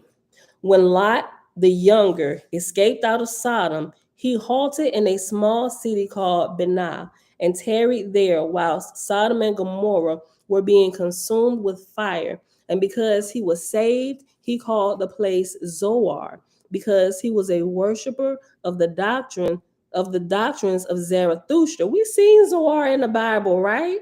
We ain't heard nothing about Zarathustra in the Bible, but Zoar is there. Yo, and because he was saved, he called the place Zoar, because he was a worshiper of the doctrines of Zarathustra. Remember, Zarathustra, during Zarathustra's time, he was a worshiper of Yah only, but Zarathustra called Yah Ormaz. So if you hear the Ormazdian law, the Ahura Mazdian law, not to be mixed up with was it Ahura Mazda? No, hold on. Let me not mess it up. Ahura Mazda. IHUA apostrophe Mazda. Ahura Mazda, not to be mixed up with Ahura Mazda, which was the false god. Ahura Mazda is the god who was ruling during Zarathustra's time, um, relaying the message from the Great Spirit. So he was a ruling God speaking to Zarathustra, who worshiped only God, the only creator, the Great Spirit. But when Ahura Mazda came on the scene, he was the false god, or you can say the one who fell to Satan's kingdom, right? Okay, so don't get it mixed up. All right. When Lot the Younger escaped out of Sodom, he halted in a small city called Banah and tarried there while Sodom and Gomorrah were being consumed with fire. And because he was saved, he called the place Zoar, because he was a worshiper of the doctrines of Zarathustra, who was called in the Phocene language Zoroastra. And the place was called Zoar for more than 1,000 years. When Lot departed out of Zoar, there went with him 2 tribes, and there were born of the house of Lot offspring of the 2 tribes who accompanied him, and these became the nations in after years known as the Moabites and the Ammonites. And we remember how these 2 tribes came out the cave, right? His 2 nasty daughters got him drunk and had sex with him, and both of them became with child of their father, the Moabites and Ammonites. Oh, nasty heifers. So those two different women. Or is it a group Yeah, of people? two different women, his daughters. Okay. They apparently they was sheltered, right? So they didn't know it was a whole nother world that existed outside of Sodom and Gomorrah, right? So when they fled Sodom and Gomorrah, he was actually leaving with his whole family, but his wife turned back. His son-in-laws, he had more children. His son-in-laws didn't believe him and they stayed there. They loved Sodom and Gomorrah way too much. So when he fled, it was him and his daughters. But when they got in there and the city had burnt up, they was like, ain't no other man alive in the world. If we're gonna have offspring, the only way we're gonna get that we see fit is if our father give them to us. So they got their daddy drunk. They had sex with him, and both of them got pregnant by their daddy. I'm like, bro, how drunk you got to be to not notice that they're your daughter? Yeah. So was he was he was full of spirits, which is why alcohol is called spirits, like literally. Yeah, you literally become a port when you consume that magic elixir called alcohol. You're literally consuming a concoction to open a portal within yourself, and which is why the world calls it spirits. Bruh, y'all gotta pay attention. Pay attention, people. You do. You literally become a portal for spirits to come in, right? Bruh. Ugh. Listen. When Lot departed out of Zoar, there went with him 2 tribes, and there were born of the house of Lot offspring to the 2 tribes who accompanied him, and these became the nations in after years known as the Moabites and the Ammonites. So they started as 2 people, the 2 sons born, and then they just built and they became nations of people. Okay. These became the nations in after years known as Moabites and Ammonites, who were of the Phocenes, as their names show, and they followed the doctrines of Zarathustra. In former years, God appeared to Abraham in a dream and said unto Abraham, Thou shalt be a father to many peoples. When Abraham awoke, he told Sarai, his wife, and she was troubled, being barren, and she prayed God for Abraham's sake. Now it came to pass that Hagar, we all know Hagar, hey sis, you here in Oahspe too. Listen. When they even got Abram and Sarai's name right before their name was changed to Abraham and Sarah, right? Remember, Sarah means princess. Sally, my tree. Look. In former years, God appeared to Abraham in a dream and said unto Abraham, Thou shalt be a father to many peoples. When Abraham awoke, he told Sarai, his wife, and she was troubled, being barren, and she prayed God for Abraham's sake. Now it came to pass that Hagar, Sarai's maid, had a son and called his name Ishmael. And Sarai was jealous of Hagar and abused her during her pregnancy. And the Lord spake to Abraham, saying, Because of the hatred betwixt thy women, Hagar's son will be as a wild man. His hand shall be against every man, and every man shall be against him. right? Which makes sense now. Remember when we learned about the Lewis, the masters of generations, and what happens to a woman while she's pregnant? They take note of everything in order to perfectly prophesy what this child will be, because whatever this child will be is a compilation of what the mother's life is like, what the father's life is like, the era and the time he was born, and what is happening around the mother during her time of pregnancy, the generations of this woman's line that came before, and up to 6 generations ahead. That's what a Lewis, their definition is called.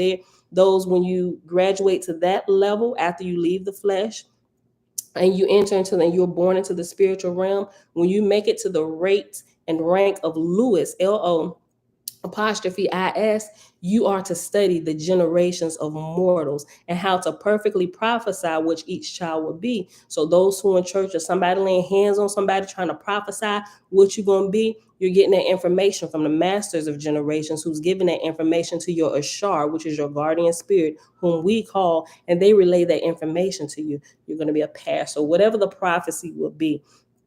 But you also need to test it as well, right? To see if it's correct, if it comes from the Father of all light, or if you got some shenaniganizer stepping in, speaking to you, right? Bro, it's so good. It's so good. Listen, this is a whole course in itself. Listen. Now it came to pass that Hagar, Sarai's maid, had a son and called his name Ishmael. And Sarai was jealous of Hagar and abused her during her pregnancy. And the Lord spake to Abraham, saying, because of the hatred betwixt thy women, Hagar's son will be as a wild man. Think about it. She had to fight. She ran away.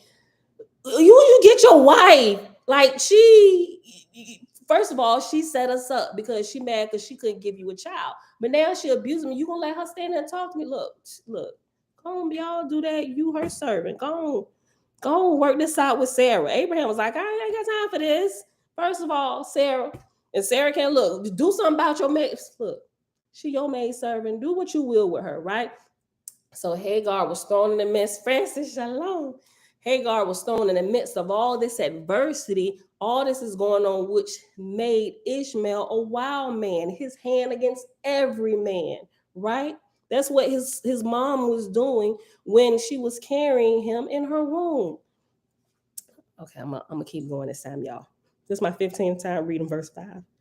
Now it came to pass that Hagar, Sarai's maid, had a son and called his name Ishmael. And Sarai was jealous of Hagar and abused her during pregnancy. And the Lord spake to Abraham, saying, because of the hatred betwixt thy women, Hagar's son will be as a wild man. His hand shall be against every man, and every man shall be against him. Abraham said, how, O God? And God said, I told thee that thou shouldest be a father of many peoples, and thou told Sarai thy wife. Now Sarai became vain in her desires for offspring, and in her eagerness she opened the door of thy house to Satan, and hence this matter is upon thee. Oh gosh, that just ran chills through my body. Yo, look. Let me read that again. Abraham said, how, O God?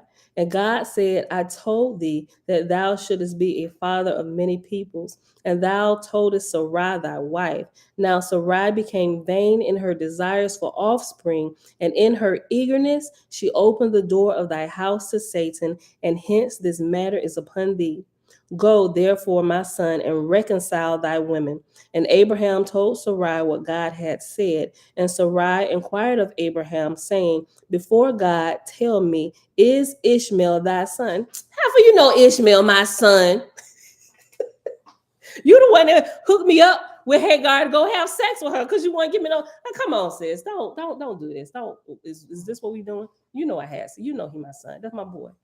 You don't see. Look. Look. Verse 7, go therefore, my son, and reconcile thy women. And Abraham told Sarai what God had said. And Sarai inquired of Abraham, saying, before God, tell me, is Ishmael thy son? And God shall judge betwixt us. Abraham said, teach me, O God, to answer Sarai, that I may reconcile them. And God said, Excuse me.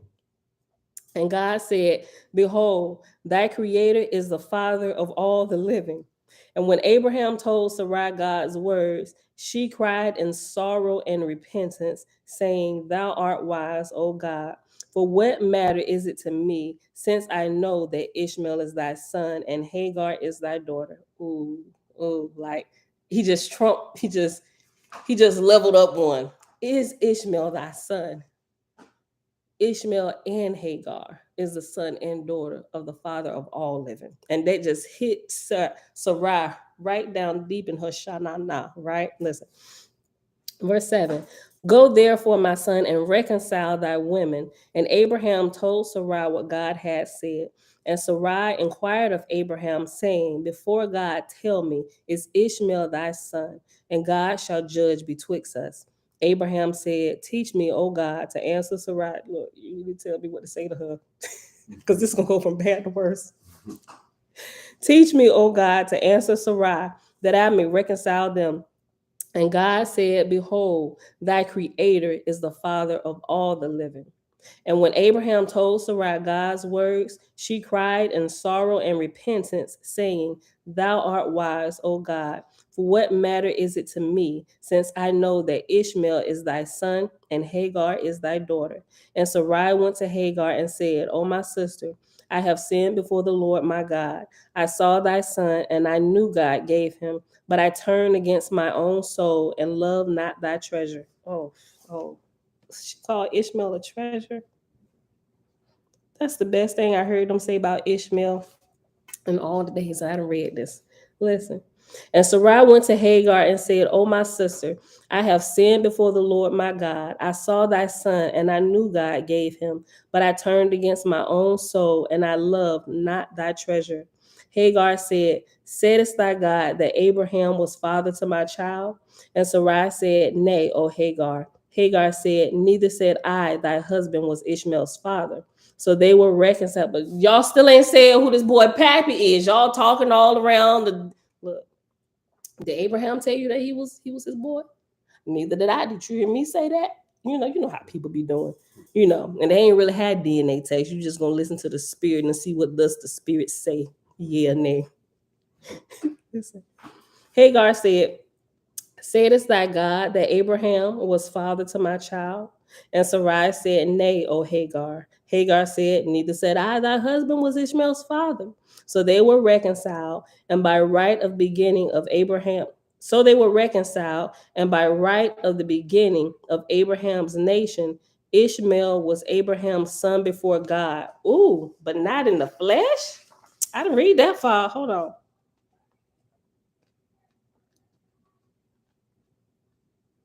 Let me keep reading. Hold on. So maybe Hagar really didn't have, I don't know. Let me keep reading, y'all.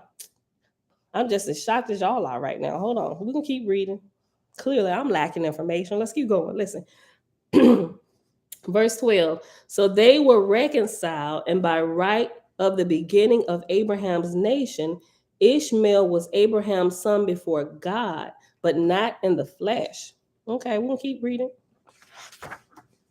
Sarai had a son, and he was called Isaac, because he was born of Sarai after she passed the time of childbearing. And when Hagar beheld that Sarai bore a son, Hagar became jealous for Ishmael's sake, and she wept before Abraham. Hagar said, I am an Arabian woman. And Arabian here has reference 6 after it, and reference 6 down at the bottom is Egyptian. I am an Arabian or Egyptian woman, and I left my people for thee. Behold, I am not favored of thy God. Abraham said, have I not been as a father to thee and thy son? Yea, when all people reviled thee because thou hast a child in maidenhood, laying it on me, I denied it not, nor justified myself before the king's people, suffering these things for God's sake, and thine and thy child's. Oh, Hagar was a hoe. No. Ooh. Okay, so we know, according to from what we know in the Bible, that if you found out to be pregnant and you're not married, you're stoned to death, right? So if she didn't want to die, and Abraham didn't speak, oh yeah. Okay, we're gonna keep reading. Listen, verse 14. And when Hagar beheld that Sarai bore a son, Hagar became jealous for Ishmael's sake, and she wept before Abraham. Hagar said, I am an Arabian woman or Egyptian woman, and I left my people for thee. Behold, I am not favored of thy God. Abraham said, have I not been as a father to thee and thy son? Yea, when all the people reviled thee because thou hast a child in maidenhood, laying it on me, I deny thee not, nor justify myself before the king's people, suffering these things for God's sake, and thine and thy child's. Complain not then against my house, nor my wife, nor my son Isaac. All things are of the Creator. And Hagar was pacified for a season, but afterward returned to grief and jealousy, and finally resolved to depart away from Abraham's house. Then said Abraham to Hagar, the matter lieth with thee, and I give thee, according to the custom of the Arabians or the Egyptians, a jug with water and bread and blankets. So Hagar persisted, and Abraham provided her, and she departed, taking Ishmael with her, and she went into Paran and dwelt there. In those days, Arabia was divided into many kingdoms, some having one city, and some two, and some as many as 6 cities. And they were constantly at war with one another. And the victors always changed the names of the kingdoms. The largest and most powerful always called itself the Sun Kingdom after the manner of the Parsians or the Persians, right? And so all of Africa is Arabia, including what they call the Middle East today. That's Northeast Africa. It's a part of Africa. It don't matter that they carved the Suez Canal through it to give it the illusion that it's separate unto itself. It is not. Because if you go down deeper and look at the plates, you will see that the Middle East or Northeast Africa is still a part of the continent of Africa or Arabia. And it tells you here, like all they constantly change the names. Whoever wins, they change the name, which is why they go through all these different names, and not just Africa, all the different places, right? Whoever the victors is, we naming it after us or what we want it to be, right? Listen. In those days, Arabia was divided into many kingdoms, some having one city, and some having two, and some having as many as 6 cities. And they were constantly at war with one another. And the victors always changed the names of the kingdoms. The largest and most powerful always called itself the Sun Kingdom, after the manner of the Parsians or the Persians. In the Sun Kingdom dwelt men and women of learning, and they had tablets and books and maps relating to heaven and earth, which books, maps, and tablets were kept in a library, the summit of which building was used as an oracle for consulting with the spirits called lords of heaven, for which purpose a man or woman whose head had been flattened in infancy, which is called suis, right? They take that plate and flatten it, and they press it down until it touches the seat of the soul, or what we call the pineal gland, because they realize that by doing that and touching it, you can actually activate the spirit of prophecy and judgment and be able to tap into the spiritual realm ahead of time. Now, if you're just growing, keeping your body clean, that'll naturally happen for you. But they wanted to rush the process, and we're gonna Sargus babies, right? I'm sorry, we're gonna Suis babies. Sargus is being able to going from spirit creating flesh so you can manifest. Sargus is doing that. Suis is the plate on the babies of prophesying judgment. Okay, listen. Verse 20. In the Sun Kingdom dwelt men and women of learning, and they had tablets and books and maps relating to heaven and earth, which books, maps, and tablets were kept in a library, the summit of which building was used as an oracle for consulting with the spirits called lords of heaven, for which purpose a man or woman whose head had been flattened in infancy sat by a table covered with sand, whereon the spirits wrote with the finger. In the person and the person so communing with the spirits was called a jinn, A-E apostrophe J-I-N. And the A and the E is merged together. It's like a a half A, like A with this, and then this line of the A is not out like this, but it's like standing up for the E, and it's the E, right? So it's like an A with this right here, and the E with the 3 lines coming out of it, right? So hold on. Now, no matter, hold on, I went down too far. And the person so communing with the spirits was called Asian in South Arabia, in the South Arabian language, and was in rank next to the Sun King. Okay, so at Asian, it has reference letter B, right? So we'll go to the letter references, which are found on, ooh, did I move it?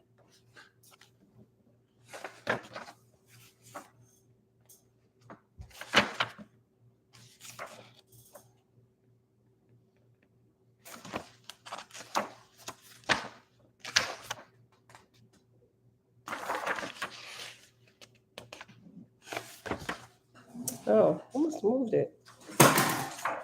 Somebody moved it. Okay. Page 316. B. C. Asian or Asian, a decree that cannot err. Okay. So Asian is a decree that cannot err. 1882 edition. What you mean, a decree? A law. A law. That's Yeah, what I thought. yeah. Oh, A law okay. that, yeah. Okay. Let me read verse 21 again. For which purpose a man or woman whose head had been flattened in infancy sat by a table covered with sand, whereupon the spirits wrote with the finger, and the person so communing with the spirits was called Asian in South Arabian language. Arabian has reference number 8, and that's Egyptian or South Egyptian language, and was in rank next to the Sun King. No matter what wars took place, the library, the temple of the oracle, and the Asian were sacred and never suffered harm, even betwixt enemies. The kings kept scribes whose business was to write and to translate and to keep the records of the kingdom. Besides these, there were gatherers of news who held the second rank of scribes. Now, when Abraham and his people came into Arabia, especially into that part now called Egypt, and Egypt has reference number 9 at the bottom, and it says, especially into that part now called Egypt, and it just spells Egypt differently, Egupt. And up here in the text is Egyu. I'm sorry, Egypt. Okay. Now, when Abraham and his people came into Arabia, especially into the part now called Egypt, the matter was entered in the records of the different kingdoms with a special reference to Abraham's professing to hear the voice of God, for he had not a flat head, and moreover had good judgment of his own, quite unlike the Asians in the temple. But because Abraham gave no counsel as to war or to earthly gain, he was not favored by any of the kings and suffered to go his way unmolested. When Sodom and Gomorrah were destroyed, the king's people heaped the blame of it on Abraham's head, and there rose up enemies against Abraham in those regions. And they also accused him of attempting to burn his son Isaac as a sacrifice to his God after the manner of the heathen of old. And they accused Abraham of being a father of Ishmael by his servant maid, and of driving Hagar and Ishmael away to Paran after he tired of her. And these accusations and many more of like wickedness were heard by the news gatherers, the scribes, kind of like the journalists today, news channel. They got all the smut going on. Look, verse 28 at the bottom. And these accusations and many more of like wickedness were heard of by the news gatherers, the scribes, and they wrote them down, not knowing of a truth what they were doing before God. And so their records were entered into the libraries of the kings of Arabia, especially of that part now known as Egypt. And after Egypt, it has reference number 10, And it says at the bottom, especially of that part now known as Egypt. And it spells Egypt a different way again. And clearly, we can see that part, which Constantine has compiled, it's made it into that part, right? Okay. Verse 29.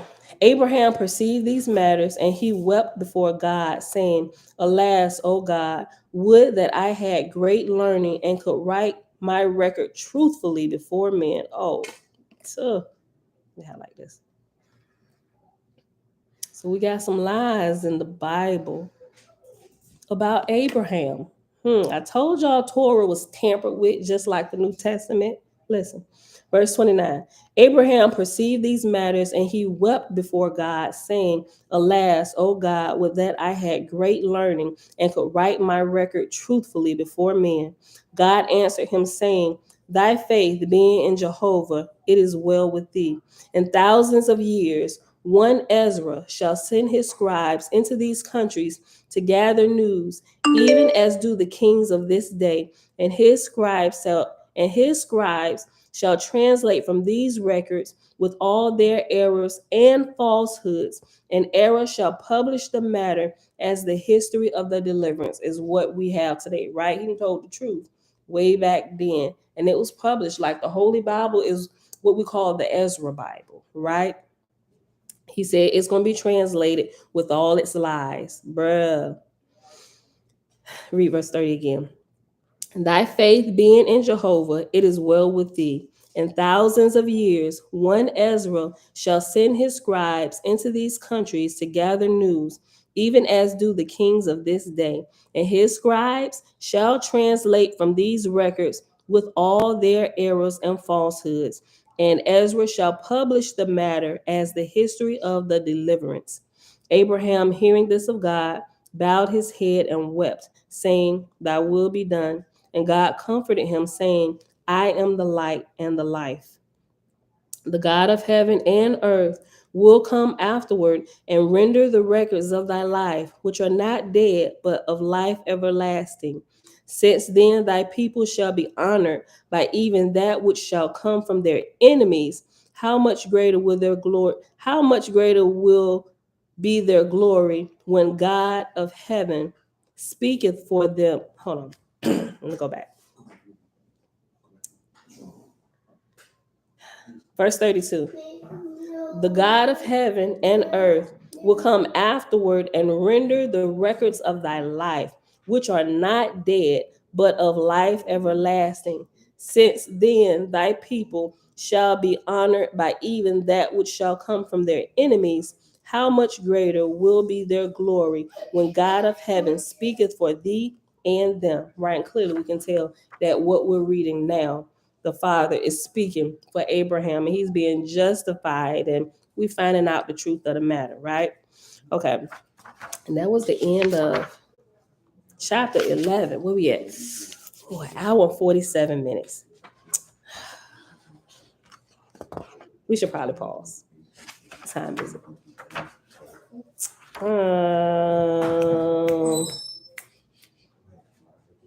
Oh, no.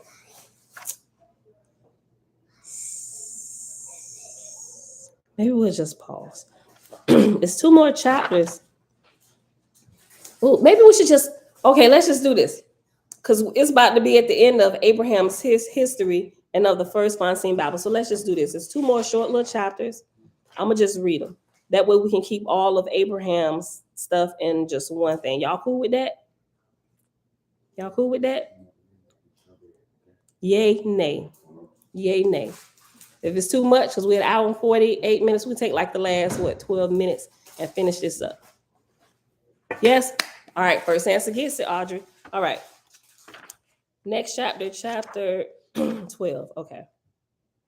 Abraham inquired of God concerning the peoples of the kings and of the faithless. And God said, Whomsoever I lead to thee shall be thine. Thou shalt henceforth be father to all men and women and children that are thine, and they shall be thy family. But all other peoples shall not be thine, nor shalt thou be to them a father nor a prophet. Neither shalt thou make laws for the king's people, nor laws betwixt thy people and them. Of thine own people thou shalt be, and for thine own people shalt thou be forever. Nor shall thy people have anything in common with the king's people, nor with any other people under the sun, nor enter into treaties, nor alliances, nor in any way whatsoever. Both thy labor and the labor of thy people are for Jehovah, through the Lord thy God. But touching the intercourse betwixt thine and thy king's people, be circumspect to the value of a fraction in buying and selling to give the full value. Neither suffer my chosen to accept presents or otherwise to become obliged. I'm sorry, or otherwise become obligated to other peoples, for it is the law of thy God. For it shall not be said by the king's people, behold, I made them. For I say unto thee, neither kings nor rich men make the people of thy God. Whosoever would give thee gifts, let him quit his people and come and dwell with my people in person and spirit. I cannot be put off with money and with gifts like a peevish child or a wanton woman. Bruh, come through, great spirit. You better say that. That's how y'all's people are. Listen, look, let me tell you something. That's one of my pet peeves about teaching y'all's people, right? He ain't charging me not a thing to help me understand the truth. And I am not to sell it, right? I'm to give it away just like he gave it to me, right? So that's why I I take issue with people taking money, the grease my palm for a prophecy, brother. I tell you what thus saith the Lord. You don't get out here, boy. I'm about to take your head clean off if you don't get up out of here. I would have been like JC in the temple, turning over the tables and stuff. Get out of here. Don't you know that my father's house is a house of prayer, not the house of mergers? Get out of here. Take your chicken dinners. Now you get out of here. Don't send no PayPal, no nothing, no Bitcoins, no Zelle, no whatever they do here on YouTube. I forget whatever. No, you can't send no kind of offerings, right? Because I ain't gonna water down because you didn't bribe me and gave me a gift, right? That's how they get the politicians. Oh, bro, you remember we gave you this? Don't pass this law. Pass this. Or you can't say this in your pulpit. When you take that 501c3 status, I know I did taxes for a very long time. And what pastors don't know is, and they should, that by right, as a church or a religious organization, by right, you are 501c3. But when you take that official designation on paper, where you got to report to them three people, the I, the R, and the S, you therefore submit your congregation, your church, under the ruling of the government, under the state. And now you have to abide by, oh, you want the benefits of taking the donations and not paying taxes on it again. You can't preach against this in your church, and you can't teach against this in your church, because we will come and take your church. Bro, lock me up. We'll come out. We'll go battle. Meet me at the beach, B. Meet me at the beach. You can have your funky 501c3 status, but you ain't gonna have me water down my message because it makes you a little bit uncomfortable and you want to do this and you want to do that. No, the Father sees you and you're gonna pay for that, bruh. Listen, and you deceiving people, taking their money. Listen, read this again. Whosoever would give thee gifts, let him quit his people and come and dwell with my people in person and spirit. I cannot be put off with money and with gifts like a peevish child or a wanton woman. Shall a man say, here are gifts for thy God? He is good, he is a good enough God. But as for my soul, it is too good to give to thee or to thy God. How dare you smack the taste out your mouth? I was about to say something else. Look, shall a man say, here are gifts for thy God? He is a good enough God. But as for my soul, it is too good to give thee or thy God. Neither shalt thou suffer thy people to marry with the king's people for the same reason. But whosoever will marry my daughters, let him come and dwell first with my people, proving that he hath forsaken all idolatrous gods for Jehovah's sake. It shall be the same of thy sons. If they desire strange damsels for wives, they shall first bring them to dwell 1 year amongst my chosen. Abraham, Abraham inquired concerning government, and God said unto Abraham, to teach people to dwell together in peace, order, harmony, and love, being disciplined to these, what more is required? Government belongeth to the king's people. Abraham said, that I have spoken before thee, O God. Teach thou me, for I am as one in the dark cellar groping about. Behold, my people are unlearned. God said, who is learned? I say unto thee, he who knoweth the stars and the rocks and mountains, valleys, and all that is living and dead, and the tongues of the ancients, knoweth not the Creator, is unlearned. But he that knoweth the Creator is learned indeed. Better is it that thy people dwell in tents under trees, and their children roll on the ground and die not, but grow strong in person and spirit for the glory of the Creator, than to dwell as the king's people in magnificent cities and in lust and death. Before thy God, thy people are a most learned people. If you don't answer her, she keep calling you. Girl, baby. Hey, girl. He hear you.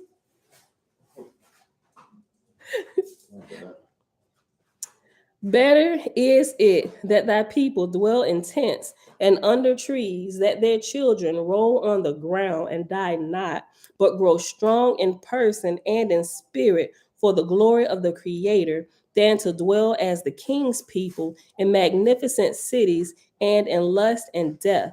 Before thy God, thy people are a most learned people.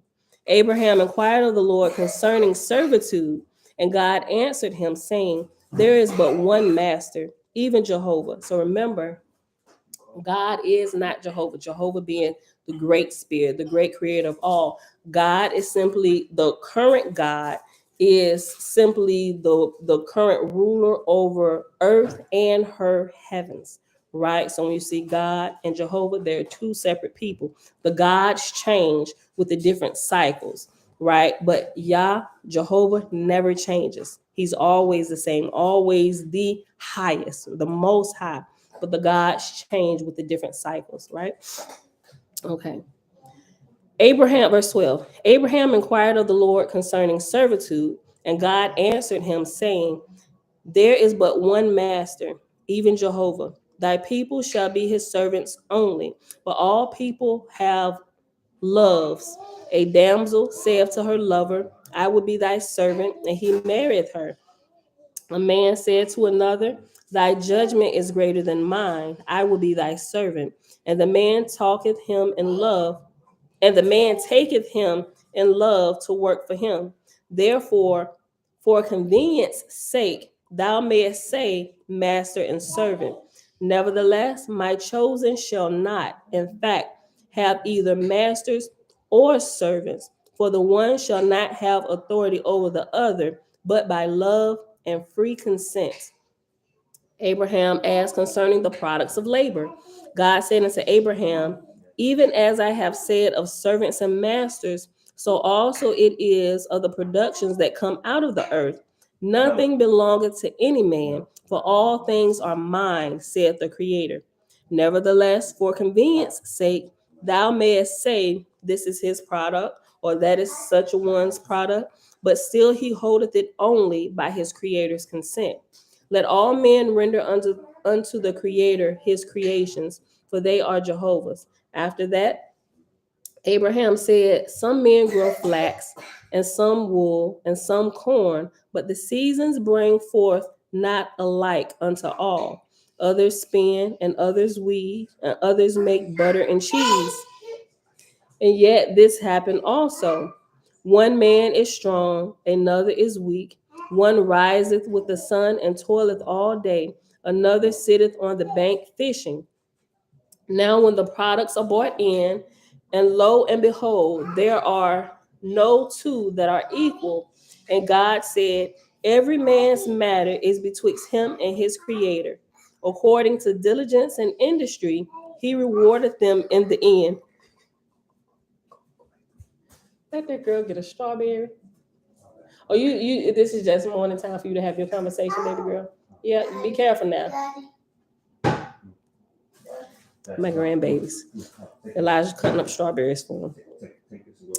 Verse 18. And God said, every man's matter is betwixt him and his creator. According to diligence and industry, he rewarded them in the end. He that perceiveth this knoweth his heavenly Father. He that perceiveth it not dwelleth in darkness.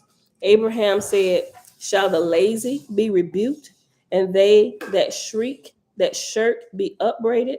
And God said, nay, let all thy people bring their products and cast them before thee, saying, this is my sacrifice unto Jehovah. Distribute thou it. If some bring not anything, neither rebuke them nor pity them. They are the sons and daughters of thy God. And if some decorate themselves with fine raiment or jewels, censure them not. Thy God searcheth their hearts. Abraham asked concerning lands. God said, consider thy God. Did I go to the king and to the rich man and say, give thou me thy sons and daughters? Nay. But I went to them that were despised by the rich and by the king, and I said, come ye, and they came. And when thou wert come hither, did I say, take thou the king's land or the rich man's? Nay, but I led thee to that which was neglected and waste in the eyes of the kings and people, and said, this is thy inheritance. Which is another thing we should pay attention to in the scriptures, right? When Israel is commanded to go take over different people's land, that is not of God, right? And it tells you here, because he ain't taking nothing from you to give it to such and such, right? He's going to take you to a place that can be called your own, and he's not going to take away from this one to give to you so that they can be without, and he's not going to usurp them so you can come in and take over, right? I have enough land to go around for all my children. I created, I know how much is there. Everybody's going to get an appropriate portion. Listen, verse 22. And when thou wert come hither, did I say, take thou the king's lands or the rich man's? Nay, but I led thee to that place which was neglected and waste in the eyes of the king's people, and I said, this is thy inheritance. Sufficient is it for thee and thy people to buy burying places for the dead, which shall not be disturbed, but all other lands neither buy nor sell. And after thy people have improved a place, and a king cometh against thee, saying, either by purchase or by battle I will have this land, thou shalt say, nay, neither by purchase nor by battle shalt thou inherit that which is Jehovah's. But if thou desirest the land, then I will give it to thee without money and without battle. And how many people doing that? Yeah, you want it? Go ahead and take it, bro. We can get something else, right? But that's really how we should be. Right? Not that you should let anybody come in and run rushshod all over you, right? But everything that Yah does and he wishes his children to do tends to peace, right? Not just for the betterment of them. It seems like they're getting one up over you. No, it's for the betterment of everybody. Because if they want it, go ahead and give it to them, right? I got something else for you. We'll go somewhere else. Come on, let me show you something nobody knows about. It's really a treasure. You're going to love it. And if you thought this was a good place, wait till you get here, right? Look, verse 24. And after thy people have improved the place, and the king cometh against thee, saying, either by purchase or by battle I will have this land, thou shalt say, neither by purchase nor by battle shalt thou inherit that which is Jehovah's. But if thou desirest the land, then I will give it thee without money and without battle. And it shall come to pass upon my chosen that they shall be driven from place to place, whither I will lead them, and they shall make the wastelands to bloom like gardens, and the deserts to yield ample harvest. For they shall dig wells and till the soil, and prove unto the nations of the earth the glory of my works. Oh, that's so beautiful. That's so beautiful. Listen, verse 26. And they shall be cut down and driven away and scattered, but I will come and gather them together. Their places shall be inherited by idolaters and worshippers of strange gods, who will build mighty temples. But my people shall not build in stone, nor wood, nor iron, that shall endure, but they shall go from place to place, proclaiming me and my works. But where they have been, there shall be nothing left on the earth to show their labors. But when I have taken them across all the earth, and they are scattered as dust before the wind, and no man can say, here is a nation of the children of Abraham, lo, I will raise up my voice for them, even I, the God of heaven and earth. And in that day, the idolaters and worshippers of strange gods will be on the wane, and their temples of stone and mortar, and their temples of stone and mortar, mortar, mortar. Hey, babe. And in that day, the idolaters and worshippers of strange gods will be on the wane. Their temples of stone and mortar will still be standing. But a voice shall go out from the whole earth, even from the far off nations of the earth, saying, what of them who laid the foundations of the temple of one God, even Jehovah? Who were the sons and daughters of Abraham? Oh, that my eyes could have beholden the faithest of that. That's beautiful. All right, so this is the last chapter, y'all. So chapter, what is this? X 11113.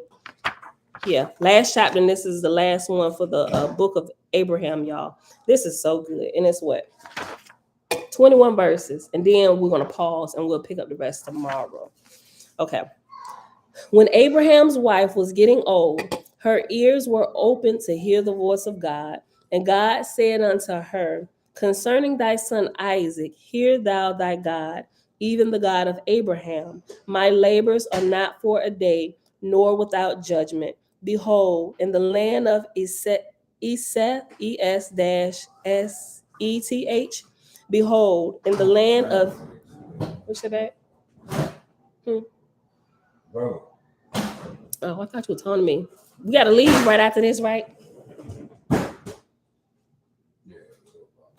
Okay. Just don't feel like doing nothing today. Well, we got to go, do that because they'll be showing up shortly. Okay. Okay. Verse 2. Let me just read one again.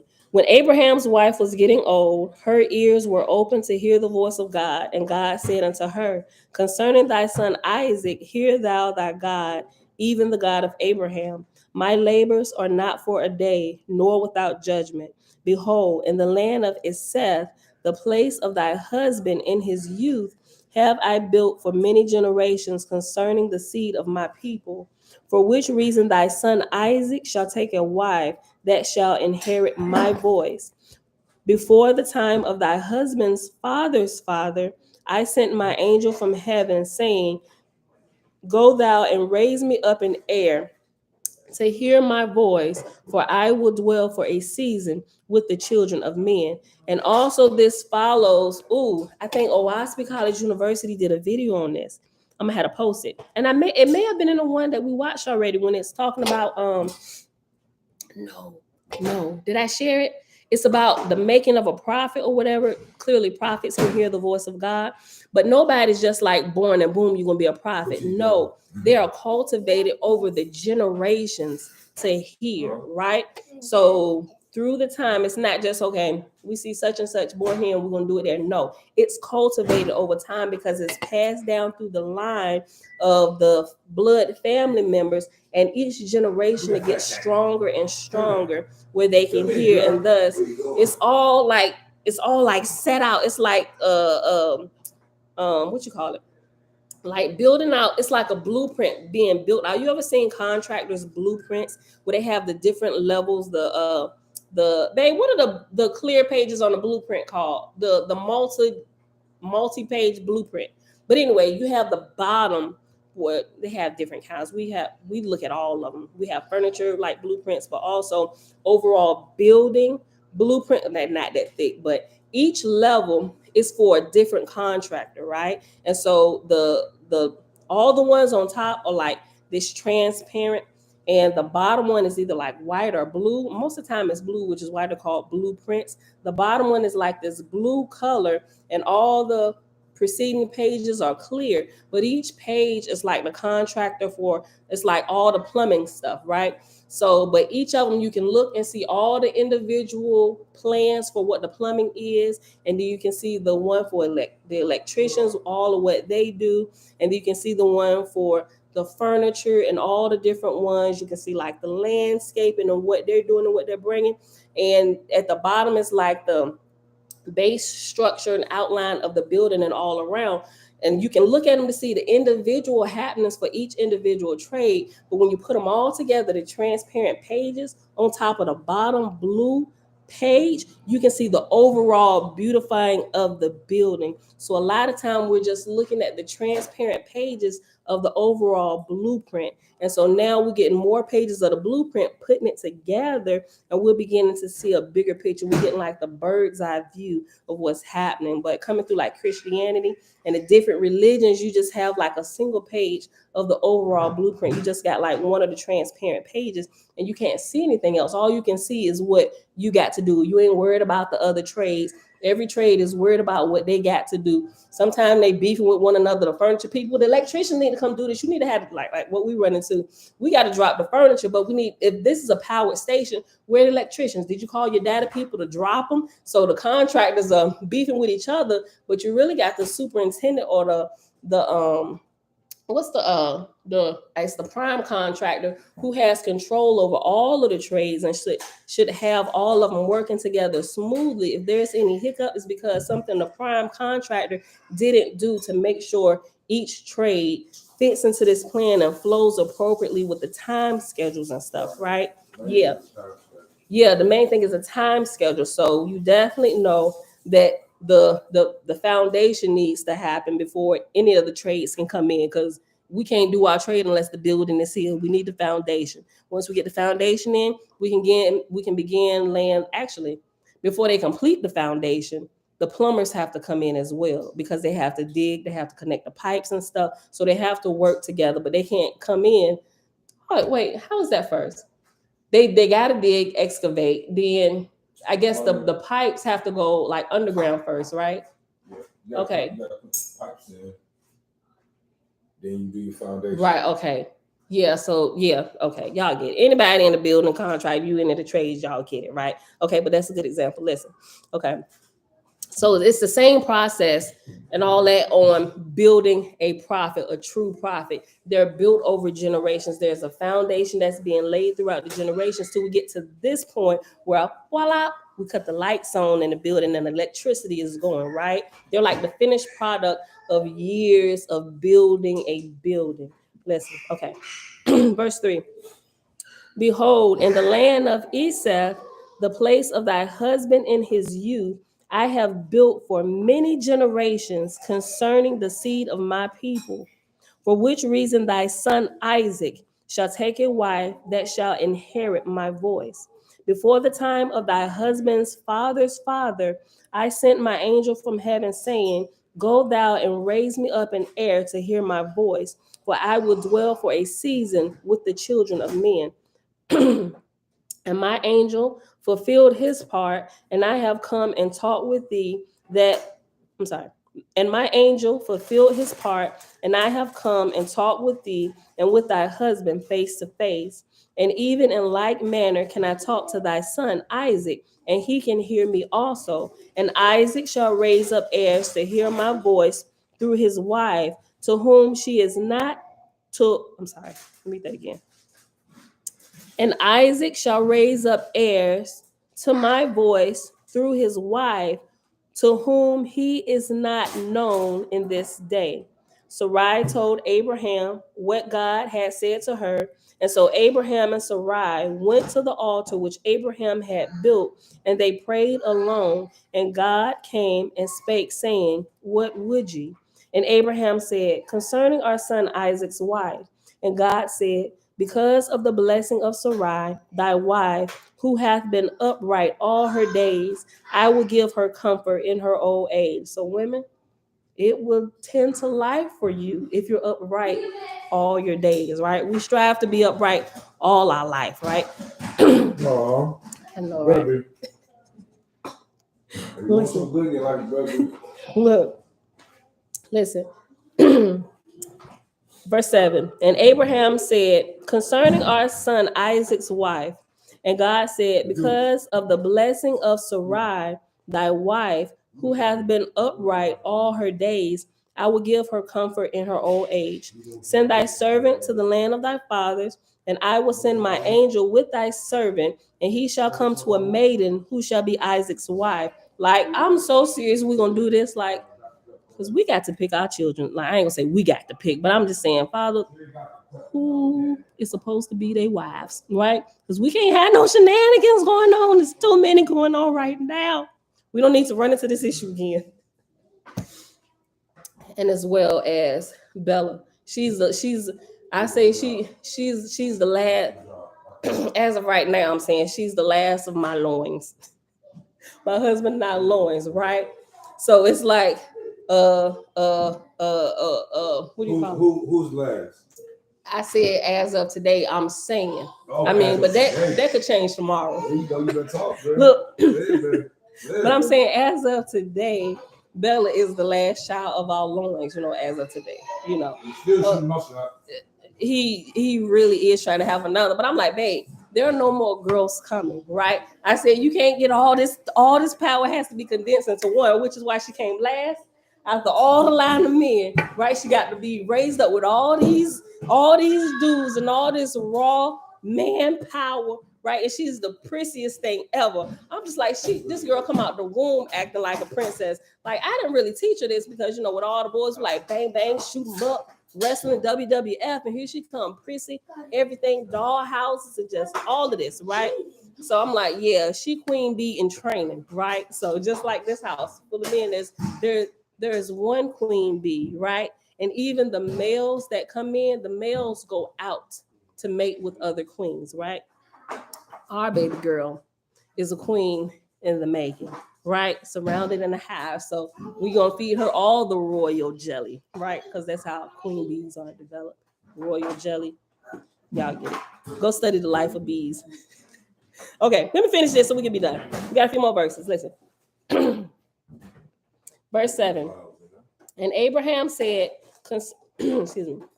And Abraham said, concerning our son Isaac's wife, and God said, because of the blessing of Sarai, thy wife, who hath been upright all her days, I will give her comfort in her old age. Send thy servant to the land of thy fathers, and I will send my angel with thy servant, and he shall come to a maiden who shall be Isaac's wife. So Abraham called his servant, who was overseer over his goods, and he said to him, equip thyself with camels and asses, and with servants and with jewels, and I will give thee, and go thou to Syria, the land of my fathers, and bring a damsel hither, who shall be Isaac's wife. The overseer said unto Abraham, alas me, how shall thy servant choose a wife for thy son? Or if choosing, how shall he induce her to come so far? Abraham said, that which God hath commanded of me, I have told thee, save that God saith, my angel shall go with thy servant, and he shall not err. So the servant of Abraham, in fear and trembling, equipped himself with 10 camels and 20 asses, and with 30 servants, taking presents and goods, and departed. And the journey occupied 22 days. And all the while the overseer reasoned upon that which he should say, for he had misgivings that he was on a fool's errand. Nevertheless, he prayed to God that he might do his own part wisely. So when he came near Abraham's father's people, the angel of God spake in his heart, saying, she that cometh with a pitcher on her head shall be Isaac's wife. Say thou to her, wilt thou give me a drink? And she will say, I will give thee a drink, and also draw water for thy servants and for thy camels. With me with this story, right? And the overseer looked, but saw no damsel, and he marveled. But presently he saw many damsels, one of whom had a picture on her head, and his heart failed him till she came near, and he said, Give me a drink. And she gave him a drink, and said unto him, Thou art a stranger, pray thee, I will water thy camels, and give drink unto thy servants. So she gave as she said, and when she had finished, the overseer said unto her, Who art thou? And she answered him, and he perceived she was Isaac's niece by Abraham's father's second wife, but of no blood kin. Boo, you see how they leave out all this not being a blood kin, and they got you think they keeping it all in the family? Look, this is the parts that Constantine and them didn't uh canonized. Look, listen to this. I'm gonna read this again. And so she gave as she said, and when she had finished, the overseer said unto her, Who art thou?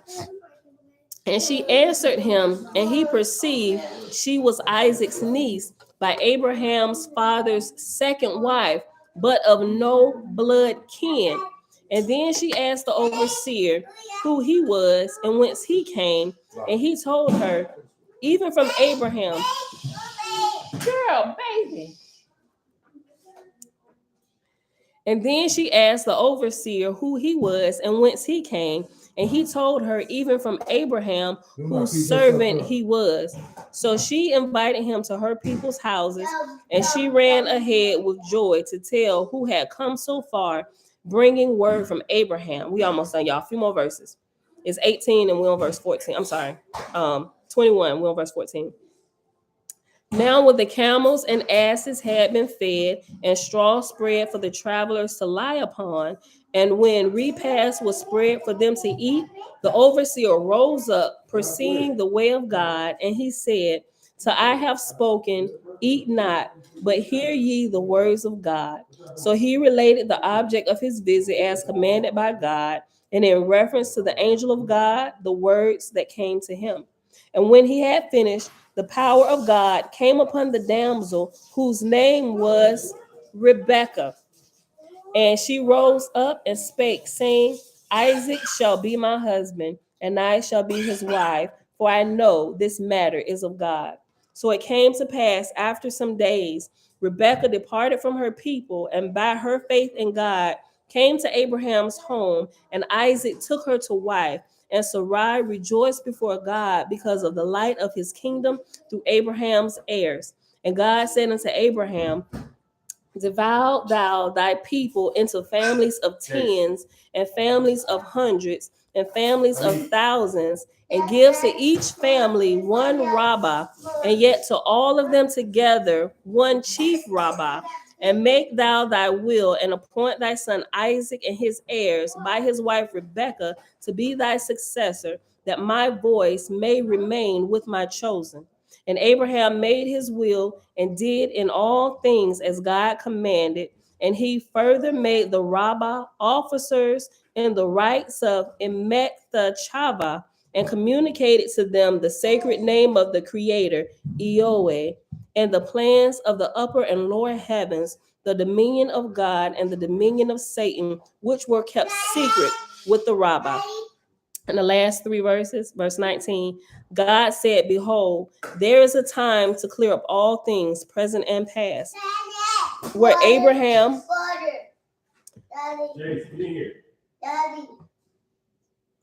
you don't answer this, boy. Come downstairs. I just told you to the table to eat. God said, Behold, there is a time to clear up all things, present and past. Where Abraham father to Hagar's son Ishmael, and had been true to the law of sacrifice amongst the heathen, then Ishmael, being firstborn, would have been chosen for the burnt offering. In which matter the Ezra Bible is shown. Listen to this. Listen to this, y'all. Listen to this. I'm going to read verse 19 again. Bruh. God said, Behold, there is a time to clear up all things, present and past. Where Abraham fathered to Hagar's son, Ishmael, and had he been true to the law of sacrifice amongst the heathen, then Ishmael, being firstborn, would have been chosen for the burnt offering, in which matter the Ezra Bible is shown to be false before Jehovah in regard to Abraham and Ishmael and Isaac and the burnt offering also. Bruh, listen. And that we figured out through the years by keep searching and searching and searching, like, what in the world? Listen, in which matter the Ezra Bible, which we call the Holy Bible today, listen, in which matter the Ezra Bible is shown to be false before Jehovah in regard to Abraham and Ishmael and Isaac and the burnt offering also, which words were not my words, nor the words of my angels, but the words of the Egyptian record. And that, my beautiful people, is the end of Abraham's history and the first Fontaine Bible. Jamia, shalom, shalom. All right, y'all. I know this was super long today, but once I saw we only had 2 more chapters to read for the history of Abraham, we had to keep it all in one sitting today. So this was really, really good. I got to go back and listen to this again. We got to get out of here. Hold on. Hold on. Let me double check something. Linda said something. She said, so if someone has the gift of prophecy and that person's last generation did not have it, is that person a false prophet? I don't think that's necessarily so. Because you can't necessarily say that the last generation didn't have it, especially if it was still in the developing process, because they could have been developing it, but just not shown any fruits of the labor that was being done underground yet, right? So I can't say a seed that I plant in the ground, just because it didn't pop above the ground yet, that it's dead. No, you just can't see it yet. But if we was to be able to uncover the ground and see what the root system look like, we can see that it's very strong and it's growing and it is a true prophet indeed. You just can't see it yet. So even you can't necessarily say that the last generation didn't have it. It could just be that the roots are still growing deep to make sure that when this seed pops above the ground with that first little seedling, the seed is like, it comes up and then it comes up like this and then it lifts its head. We haven't seen that yet, but oh baby, is he or she strong? That seed is strong and the root system goes deep, right? So I can't necessarily say that it's true. Some cases it could be true if it hasn't been being developed, right? So that you just gotta wait a little bit and see, and to see if that's the case. She said if someone has the gift of prophecy and that person last generation did not have it, is that person a false prophet? If you didn't see it the last generation, I would wait to see the current generation and see what type of fruit this particular prophet bears. If it bears the fruit of the Great Spirit and all tends to life, what is being said to help the overall brethren and sisterin, the good of all, then I would say definitely the gift of prophecy was present. You just couldn't see it bearing fruit yet, but it was there and it was strong and it was super strong, especially if the fruit that you see is bearing strong fruit and it's delicious and it's good. Oh yes, it was present. They was just getting ready to come through, right? So yeah. All right. At least from my understanding, that's just, All right. I think that's it. Oahspe, Angel Gabriel equal Muslim God and Angel Luamon Christian God are to blame for this corruption, and they are bound until they clean up the mess. I agree with that. We're going to get to that as well, y'all. We haven't gotten to it yet. Remember, Oahspe College University, he's light years ahead of us, but he be helping us out with tidbits while we're growing. So, but thank you for that. We're gonna get to that part. We haven't gotten to it yet, but I'm gonna go ahead before I expound on that anymore. We're gonna go ahead and end this. But I'm gonna share with you that video that Oahspe College University did about prophets. I think I may have posted it with the angel chart and the spirit ranks and stuff. I may have posted it the other day. Even if I did, I'm gonna post it again. It was really, really good. It's only, I think it's about 15-20 minutes. I don't remember, but it's really good. Take a look at it when you get a chance, y'all. Okay, so with that being said, that is it for today. We're gonna go ahead and roll out of here. Oh, and don't mind my posts. Our Nerf gun war fights. I like to post things with my family, first of all, because y'all see all the shenanigans in the background. So when we do little fun stuff, we like to share that with y'all. That way you can see that we are human people. We like we're family, and we just do stuff that families do, right? I ain't apologizing. I'm just saying because some people like don't put this crap up here. We came to listen to the Bible, and I'm just like, sometimes it's just like I just don't ever want people like to put me up on a pedestal or something. It's like people who go to churches and they find out they think they pastors all this and all that, till they pastors do something like, oh, you do what, pastor? They don't realize that they're human people and they got families there. And although they're like the set person at the time, they're still learning and growing with the people, right? Yeah. You get what you get and get off my page. You ain't gotta watch it. Look, no, so I like to share just because we full of shenanigans anyway, right? We just, if y'all don't like Facebook or Instagram, y'all know we're posting that stuff. So, but I just like to share family with y'all because y'all see them in the background. A lot of times y'all hear them, but y'all don't get to see them. So I'll post from time to time some of the action shots. So, but I am gonna post 2 more Nerf War videos today. It's about 5 minutes long. No, about 4 minutes long each. Okay, y'all, but that's it. It is Sunday, July the 10th, 2022, day 155 of year 4 of reading through the books of the law and the prophets, and of the 4-year consecutive day count, day 1173. And today we read all the account about Abraham, and we started on page 275 in the first book of God, and we ended on page 289. All right, y'all. So with that being said, that is it. And I gotta go because my thing is literally say it will sleep soon. So it's about to die. I love y'all. May you continue to grow in peace and wisdom and apply it to your life. And may the most holy keep you on the right path, right? Even if you have to take detours to understand certain things that are along your path, you didn't get detoured. It's a part of the learning process. Sometimes you gotta go this way to get a little bit more information, a little more educated before you can even understand what you're about to come upon, right? So we've taken many of those side roads and detours and stuff, but it all tends and it comes back together for the overall understanding and the betterment of our growth overall, right? And it's been a fun ride. It's been a fun journey, right? I love y'all. That's it. I see y'all back here tomorrow, 7:15 a.m. Eastern Standard Time. Peace. Bye, y'all.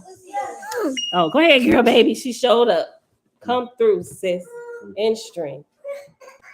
Bye, y'all. Later. Okay.